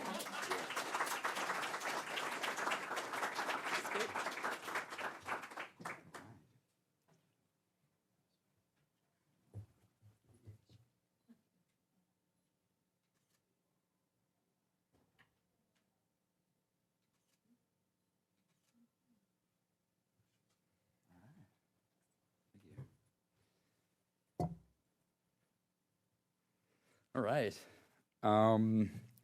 There I was in the middle of Madagascar. I was out in the countryside. I was in a white pickup truck. Back is packed with people. The cabin is stuffed with people. We're cruising along. The sun is shining. We come to a little path, a part of the road that was a bit wet. And the ground is clay, so we slide off the road a little bit. We must have been a little bit too close to the side of the road. Right into the side of the road. So we all jump out of this truck and we're thinking, this doesn't look so great. So after about 5 to 10 minutes, an older gentleman huddles everyone up And I remember he was drawing kind of a game plan in the sand. He had a stick out and he's drawing a game plan. He's saying, we're going to dig here and we're going to push back here. The driver's going to go and, tall white guy, you're going to pry with this stick and we're going to get this thing out, no problem. So, I mean, this guy has a plan. I'm feeling pretty confident. Let's make it happen. So as we're about to break out and go do this, he pulls a cigarette out of his mouth and he looks at me and he says, Ireki krazna faska, femiatica atsika krazna vatu. And I said, that's it. That's it. This guy was absolutely right. So we go, we dig it out, we're pushing, no problem. And just as I think of that, Ireki ulu krazna faska, he means one by one, people are like sand. Famiatica atsika krazna vat. With each other, we're like a stone. And that just kind of exemplifies not just the cooperative idea, but the collaboration that USAID, VEGA, the Farmer to Farmer programs have implemented.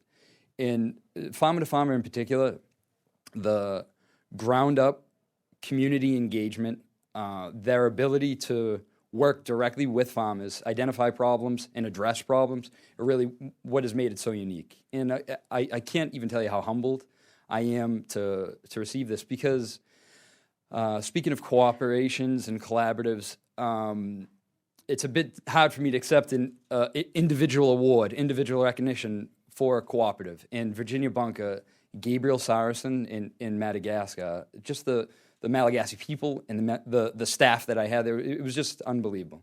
So again, really humbled for this, and I just want to thank everyone who was part of that.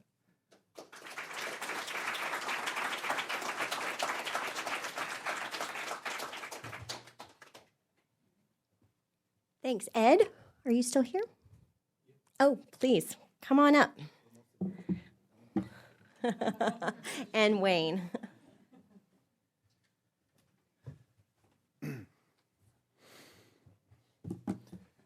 Good afternoon. It's really my pleasure to be able to introduce Wayne Burleson, Farmer to Farmer Volunteer of the Year. It's remarkable that this list of accolades for Wayne starts off with his retirement. Wayne retired in 2008 after 13 years with the Forest Service, and he was also an entomologist with the U.S. Department of Agricultural Research. He's been also a farming and ranching consultant for 20 years. Wayne has been an ambassador for CNFA. He's conducted 8 volunteer assignments for us, 14 in total. And Wayne just informed me that one of his assignments was 5 months in duration, which I think is quite unusual for the Farmer to Farmer program. Wayne is also a great ambassador for America. And we've heard what this connection brings around the world when we send volunteers and they come back with their stories, their experience. But Wayne is also an ambassador for one of the world's greatest natural resources, and sometimes a forgotten one, soils. Wayne is all about soils. He's a salt-of-the-earth guy. And on all of his trips, he's helped communities address eroded, unhealthy soils through his born-again soil approach. He has a trademark black gold compost. And this is an example of the kind of low-tech, low-cost technology that has such a big impact in the places where we work in our farmer-to-farmer countries. Wayne has used composting as an effective means to increase soil productivity, improve crop quality, combat pests, because a healthy soil leads to healthy plants, leads to greater resistance against pests. So it all starts with the soil. Wayne aptly understands this. Just in the last year, Wayne also taught organic fruit and vegetable farming techniques in our farmer-to-farmer country, Malawi. He's promoted chopping and dropping instead of slashing and burning, which is a great technique and quite an improvement on past methods. Wayne also, he's hip. He's got a Facebook page, Gardening for Life, if you want to learn more. And he's written 3 books. One of them called Rut Buster, how to set lifelong goals to get out of your daily ruts. And so I think Wayne's a guy who walks the talk. It's my pleasure to present this Farmer to Farmer Award to Wayne. I'd also like to ask his wife, Connie, who has accompanied him on Farmer to Farmer visits, to come up and accept the award together, if she would not mind.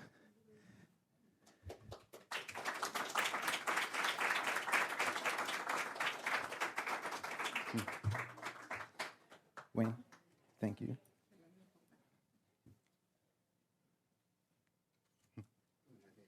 Okay.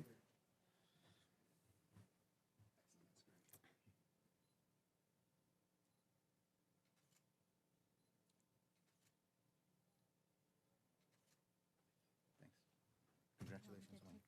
Thank you. Good afternoon. Thank you, Ed. Great introduction. I don't know if I can live up to that, but we'll try.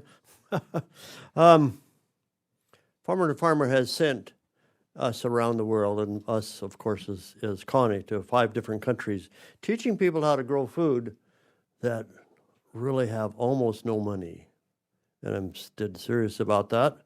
In the past decade, I appreciate CNFA for sending us on these, because we wouldn't have come up with some of the new innovative ideas that I've been pushing myself to help people overseas with soil problems.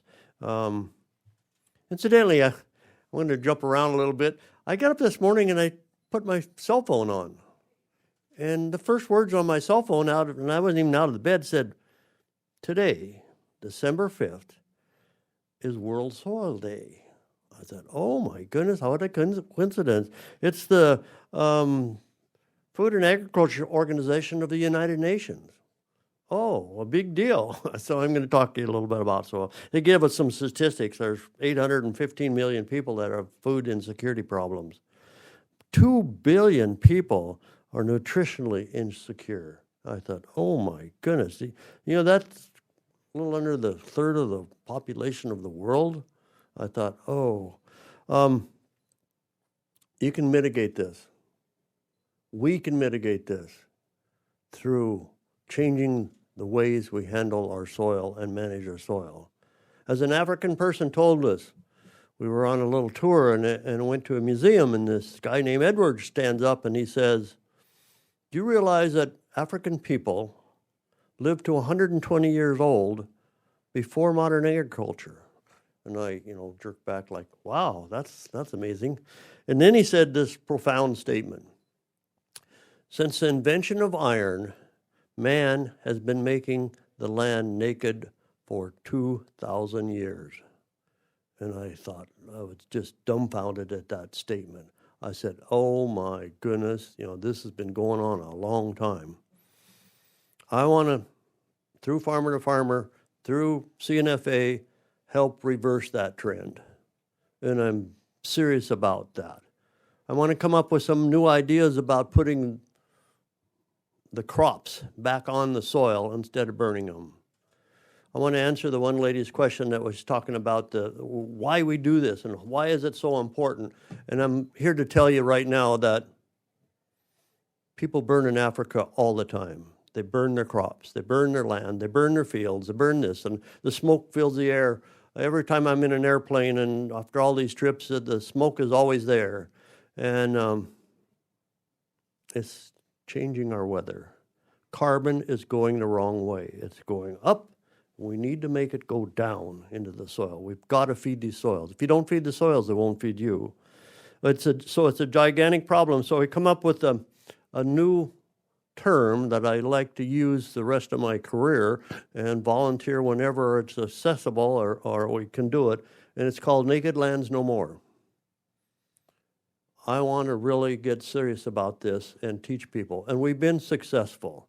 And the success, I believe, to stop the fires, because if you think of what fires cause, burning all that thing, that soil compactions, the soil heats up, you lose short rains. The big rains that come along, the water runs off. It takes the topsoil with them. It's why we've seen it run through towns and run through their stores. There goes the topsoil down to the lower lands. And it's lost forever from where it originally was setting. I see many trips of the women that do all the work to plant the fields before the rainy season, and they have that big hole over their shoulder walking down, and they spend hours and hours and hours out there chopping the soil.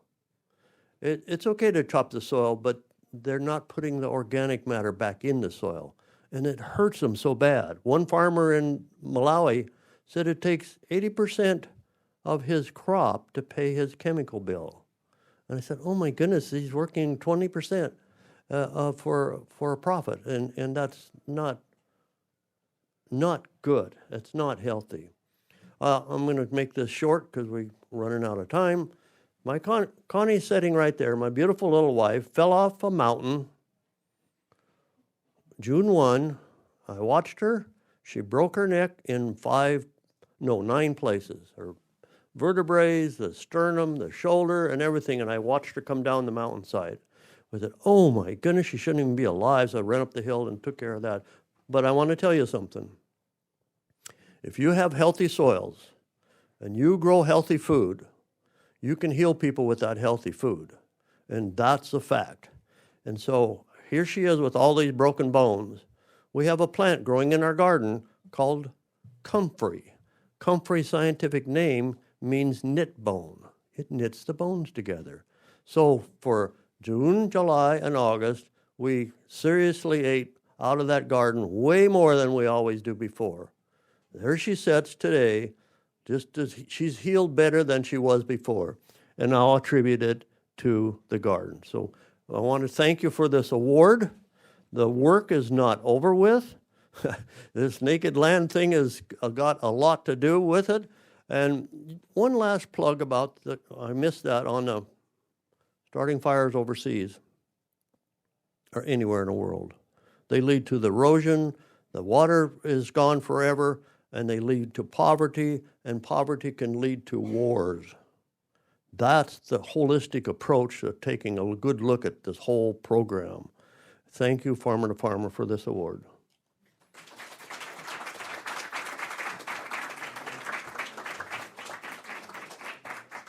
Congratulations, Wayne. I'd like to invite up Linda Akanvu from NCBA CLUSA.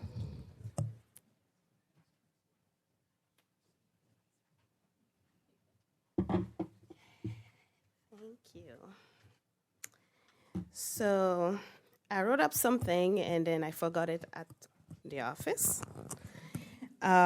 So I'm just gonna read out of my phone, and if you see that I'm not looking at you, it's because I don't see well and I have to be very focused here. So Erin and I met 2 years ago, and although she's a very busy woman, she has been one of the most dedicated volunteers I've had since I've been managing Farmer to Farmer at NCBA CLUSA. She's an organic farmer. She is the co-owner of Hilltop Community Farm. She is an instructor at the University of Wisconsin-Madison College, right? She's a writer. She is a farmer representative at the USDA Sustainable Ag Research and Education Program. And she is a farmer-to-farmer volunteer.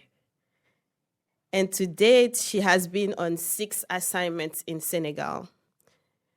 She has been an instrumental person in the implementation of the project, because sometimes we even ask ourselves when we have ideas, what would Erin think about this idea? We need to go and reach out to her. So she has been more than just a volunteer. She has given more than a time of 2-week assignment. She comes up with the coolest ideas, the most interesting one on how to improve the lives of the people we're working with on the ground. So yes, Erin, we want you to know that we hear you and we read all your emails. And we come up sometimes with some events, like the networking event we have been trying to implement next year. That's one of your ideas that we had. So thank you for that. And we want you to know that you have been a very special person in our lives at NCBA CLUSA. We read your blog. We share your stories with our members. We love your thank you cards. You've been at the office, you've seen it. And we enjoy talking to you on the phone, laughing at your stories. So we appreciate the fact that you are constantly advocating for us and for the project anywhere you are in all your networking groups. So I met Erin 2 years ago, and because of volunteers like her, I dreamed of becoming a gardener one day. I'm really bad with plants. I killed my cactus, which was the only plant I actually owned. So, but, you know, she is this type of person that keeps your dream alive. And I would like to thank her for that. And I want her to know that we have been, you know, always grateful for everything you've done. We hope that this award convey all our, you know, wish and appreciation. And we hope that you have been also getting something out of this amazing experience we have been getting.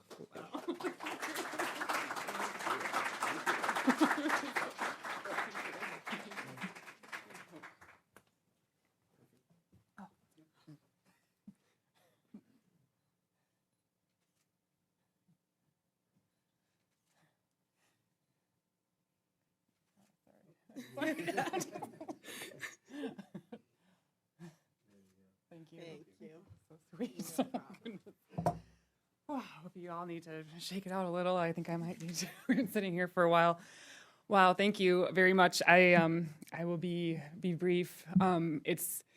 I'm so glad we mentioned the whole gamut of why we do the work we do, from starting with the soil and our humble collaborations with not just this humosphere, but each human that we interact with. And I've had the honor of meeting such a great network of people. Just want to take you back maybe to 2012 very briefly. I just hung up my tools in my small farm in Laval, Wisconsin, and I traded in the current harvest for some cassava and the landscape of bur oaks for baobab trees. And I landed in 2 feet of water in Dakar at the airport. I was like, whoa. So I was like breathing in the smell of ocean and like fish and diesel and just like, where am I? But little did I know how saturated I would be, not just in my feet, but in my heart. And this was Senegal just had a way of getting into your bones, so to speak, that soul love when we talk about loving the soil and the people who our hands are in the dirt with each other. So little did I know that, you know, how much the farmscapes would change my mind along the way. So since then, for about 5 years, I've had a chance to support and experience Senegal's warmth in January in Wisconsin. It's really great to take a break, but most notably the people there and the hundreds of women, mostly women farmers, I've had a chance to work with. And I just can't reiterate enough. I know you, just to get this into our bodies too, as well as our hearts and minds. But Farmer to Farmer is about the soil, ground up, peer-to-peer approach to learning and skill sharing. And you know, as we do this, as we cultivate these relationships and learn how to figure out where our strengths are, you know, we not surprisingly, we know that, wow, what you're dealing with in Senegal, like I have the same kind of issue in Wisconsin, and we all speak this shared language of soil and of human connectedness, which is so crucial to I think, just being human, right? And this mycelial networks notwithstanding. So I would say that working with my soil sister peers in Senegal and doing this in partnership, and you know, not only means we can grow long-lasting relationships. And, you know, it's really important. Women do so much important work, not to discredit men and just all our roles we play, but women are doing amazing work that often isn't recognized on the farm, everywhere in the world, really. And I'm so appreciative that Farmer to Farmer recognizes and values this expertise and all of the implementing partners who make these things happen. So you make it really easy for a woman to get away from her farm and just to feel so well supported, so I can show up and be present for people who have also taken the time out of their busy days just to spend some time with this lady from Wisconsin. Where is that? So anyhow, I think that just speaks miles to the program, and I just think, oh boy, I'll just keep going in gratitude. My heart is overflowing. So just just to echo that the farmer to farmer really does put something in your heart. And I'm just so grateful for the logistical magic you all have done in your own humble ways and collaborating with other people in the hemisphere itself, so that we can just figure out how to be in this world alongside doing what we know what to do. So thank you so much. It's a real honor.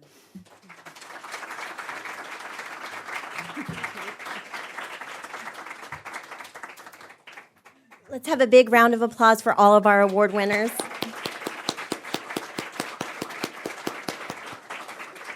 Thank you all for your patience. I know I promised that we would have some time to network, and we will. I know it's been a long program, but, passion, it's hard to schedule it. So we do have a representative from Congressman French Hill's office here, and I'd like to invite Rodney to come back up and say a few words about Congressman Hill. I also hear that Congressman Connolly is on his way. So if he gets here before we break, great. If not, then we'll just invite him to speak over coffee.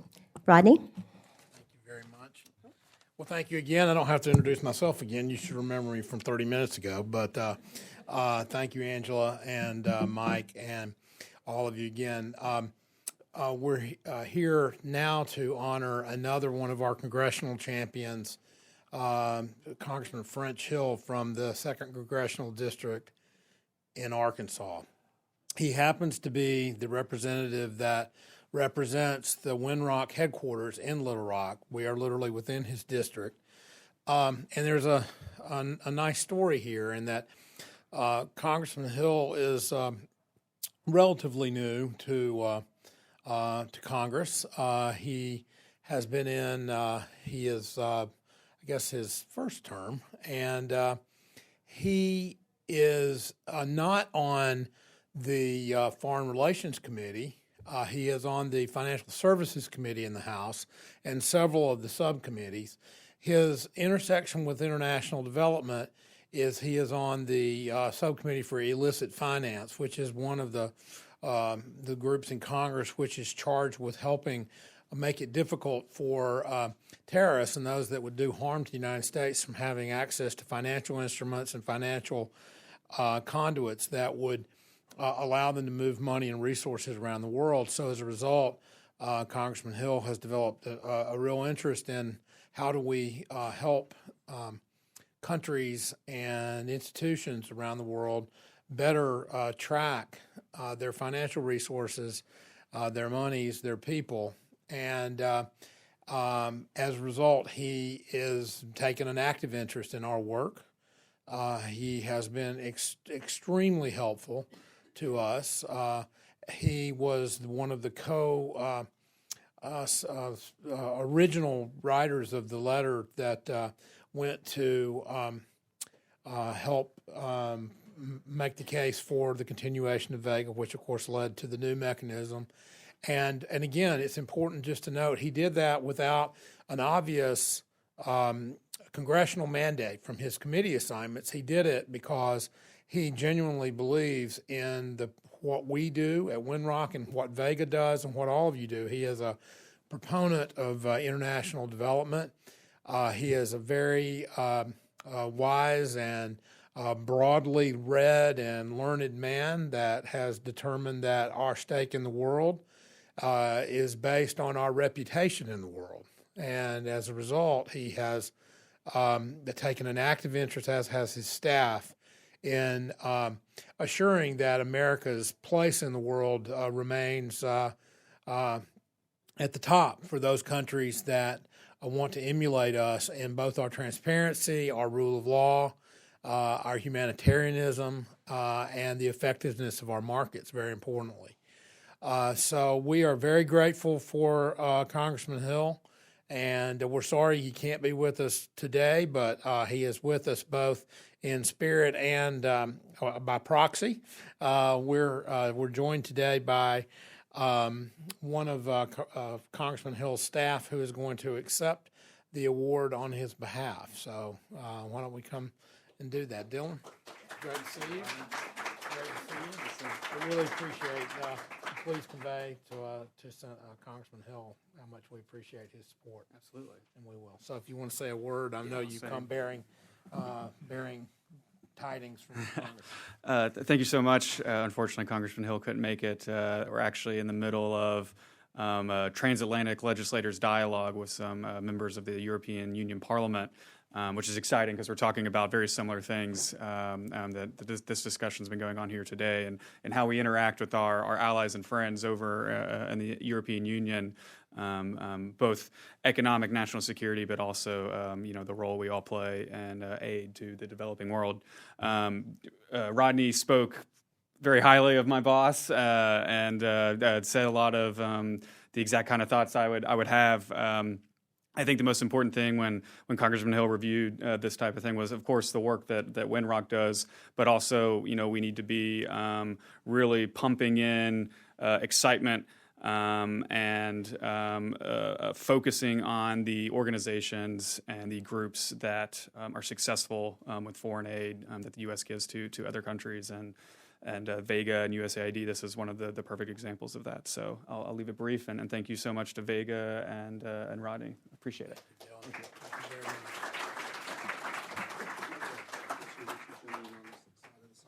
Also, I should just apologize. That's Dylan Frost, by the way, who is on Congressman Hill's staff. So I failed to introduce him by name, just referred to him as the anonymous staffer. He's far from anonymous. So thank you very much.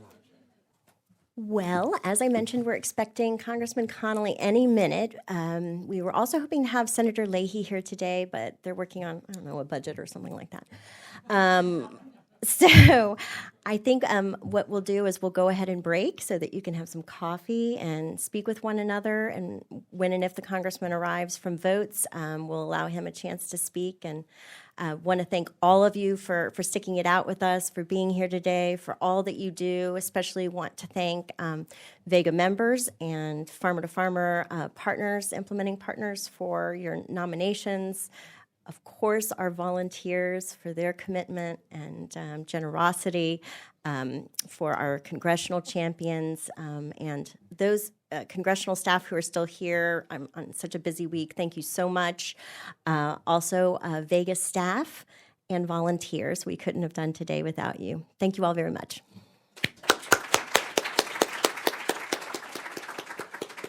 Hi, everyone. It's Angela again, and I'm calling Michael Deal to the front of the room. Mike? Oh, he found the congressman. Congressman Connolly has joined us, and Mike Deal is coming forward with him to introduce him. Oh, don't say that. Excuse me. Could I have your attention for a second, please? Oh, all right. Sorry. Thank you. That's all right. Thank you. Hello. Sorry, we just adjourned after a couple of hours, and everybody's enjoying getting up and being able to walk around. But I wanted to have the opportunity. It's my privilege and honor to introduce Congressman Jerry Connolly. He's my congressman in Northern Virginia, so it's an especially good privilege for me. And Congressman Connolly really is a champion for policies that improve the lives of his constituents, but also for the lives and livelihoods of people all over the globe. Congressman, you've not had a chance to today to hear some of the great stories of volunteers, but we really appreciate your support. And you are in a particularly good position, based on your 10 years as a staffer with the Senate Foreign Relations Committee, your role now on the House Foreign Affairs Committee. You are a voice for global development and diplomacy, and your support for the State Department and AID and getting resources and the tools that those agencies need to do their job is really critical. And you have been a spokesperson, and you've been instrumental in some landmark legislation. You were a co-sponsor for the Foreign Affairs Transparency Act, and also your sponsorship of the Electrify Africa Act. So we really appreciate all that you do and your attention to global affairs and global diplomacy. You've also been a champion in your role on the caucus for the Peace Corps for international service, and you've been a champion for us here at VEGA. And it was very important, your support signing on to a letter, joining the letter from Representative French Hill. We just had an opportunity to recognize the congressman who wasn't able to join us, but we really appreciate the support in that letter to express the importance of the American generosity and giving opportunities for Americans to serve back and to contribute in many ways, not only saving taxpayer dollars, but also in terms of representing the best of American diplomacy in the work around the world. And some of the stories that we've heard today from our volunteers have really, really been impressive. So thank you for joining us today. We really are grateful for your support. And on behalf of VEGA and our 28 volunteer sending NGOs, we really appreciate all that you do and your continued support for American volunteers. Thank you, Mike. Thank you so much. Thank you. I'm sorry I'm late, but we had votes, and that's a schedule I don't control. And it almost seems to happen every time I make a commitment in the afternoon when we're in session, they call votes. And a lot of my colleagues getting ready to go to the White House holiday party today. Not me, but others. And so they wanted to get out early, and so that's why they called votes early. I just want to thank Mike and VEGA for really wonderful work you do. As Mike said, I've been in the international development field off and on since I first moved to Washington in 1972. And I have seen firsthand here and abroad the impact NGOs have on people's lives. And frankly, U.S. foreign assistance couldn't do the job without partners in the NGO community, and you're a sterling example. So I was pleased to support the reauthorization with AID, and I want to see, frankly, a broader use of NGOs in deploying resources, in reaching people who need to be reached. At the end of the day, the NGO community that represents the United States overseas through the development program represent the best of us. They represent our highest values, sometimes entirely without any purpose other than I want to help. And when the recipient experiences that, it can start to transform the view of that interaction and who we are, we Americans, that we really do attempt to live up to our values. And we really do care about people like them. And so we now more than ever, we need that witness. We need that kind of experience overseas, and that's why the work you do is so important, maybe more than ever. Because there's doubt planted in some people's minds about, is America still reliable? Are we really that shining hill on the city Ronald Reagan used to talk about? And, that shining city on the hill, I guess he meant by that, he was taking an old Puritan line, by the way, about that in my home state of Massachusetts. But as a Roman Catholic, Irish Roman Catholic, I can tell you the shining hill on the city, on the hill, did not mean Catholics. And a lot of people in this room, it didn't mean you either. So it's a work in progress, right, that shining city? But I think what he meant was we put our best face forward. We try to live up to our ideals. And that is what you represent in real terms.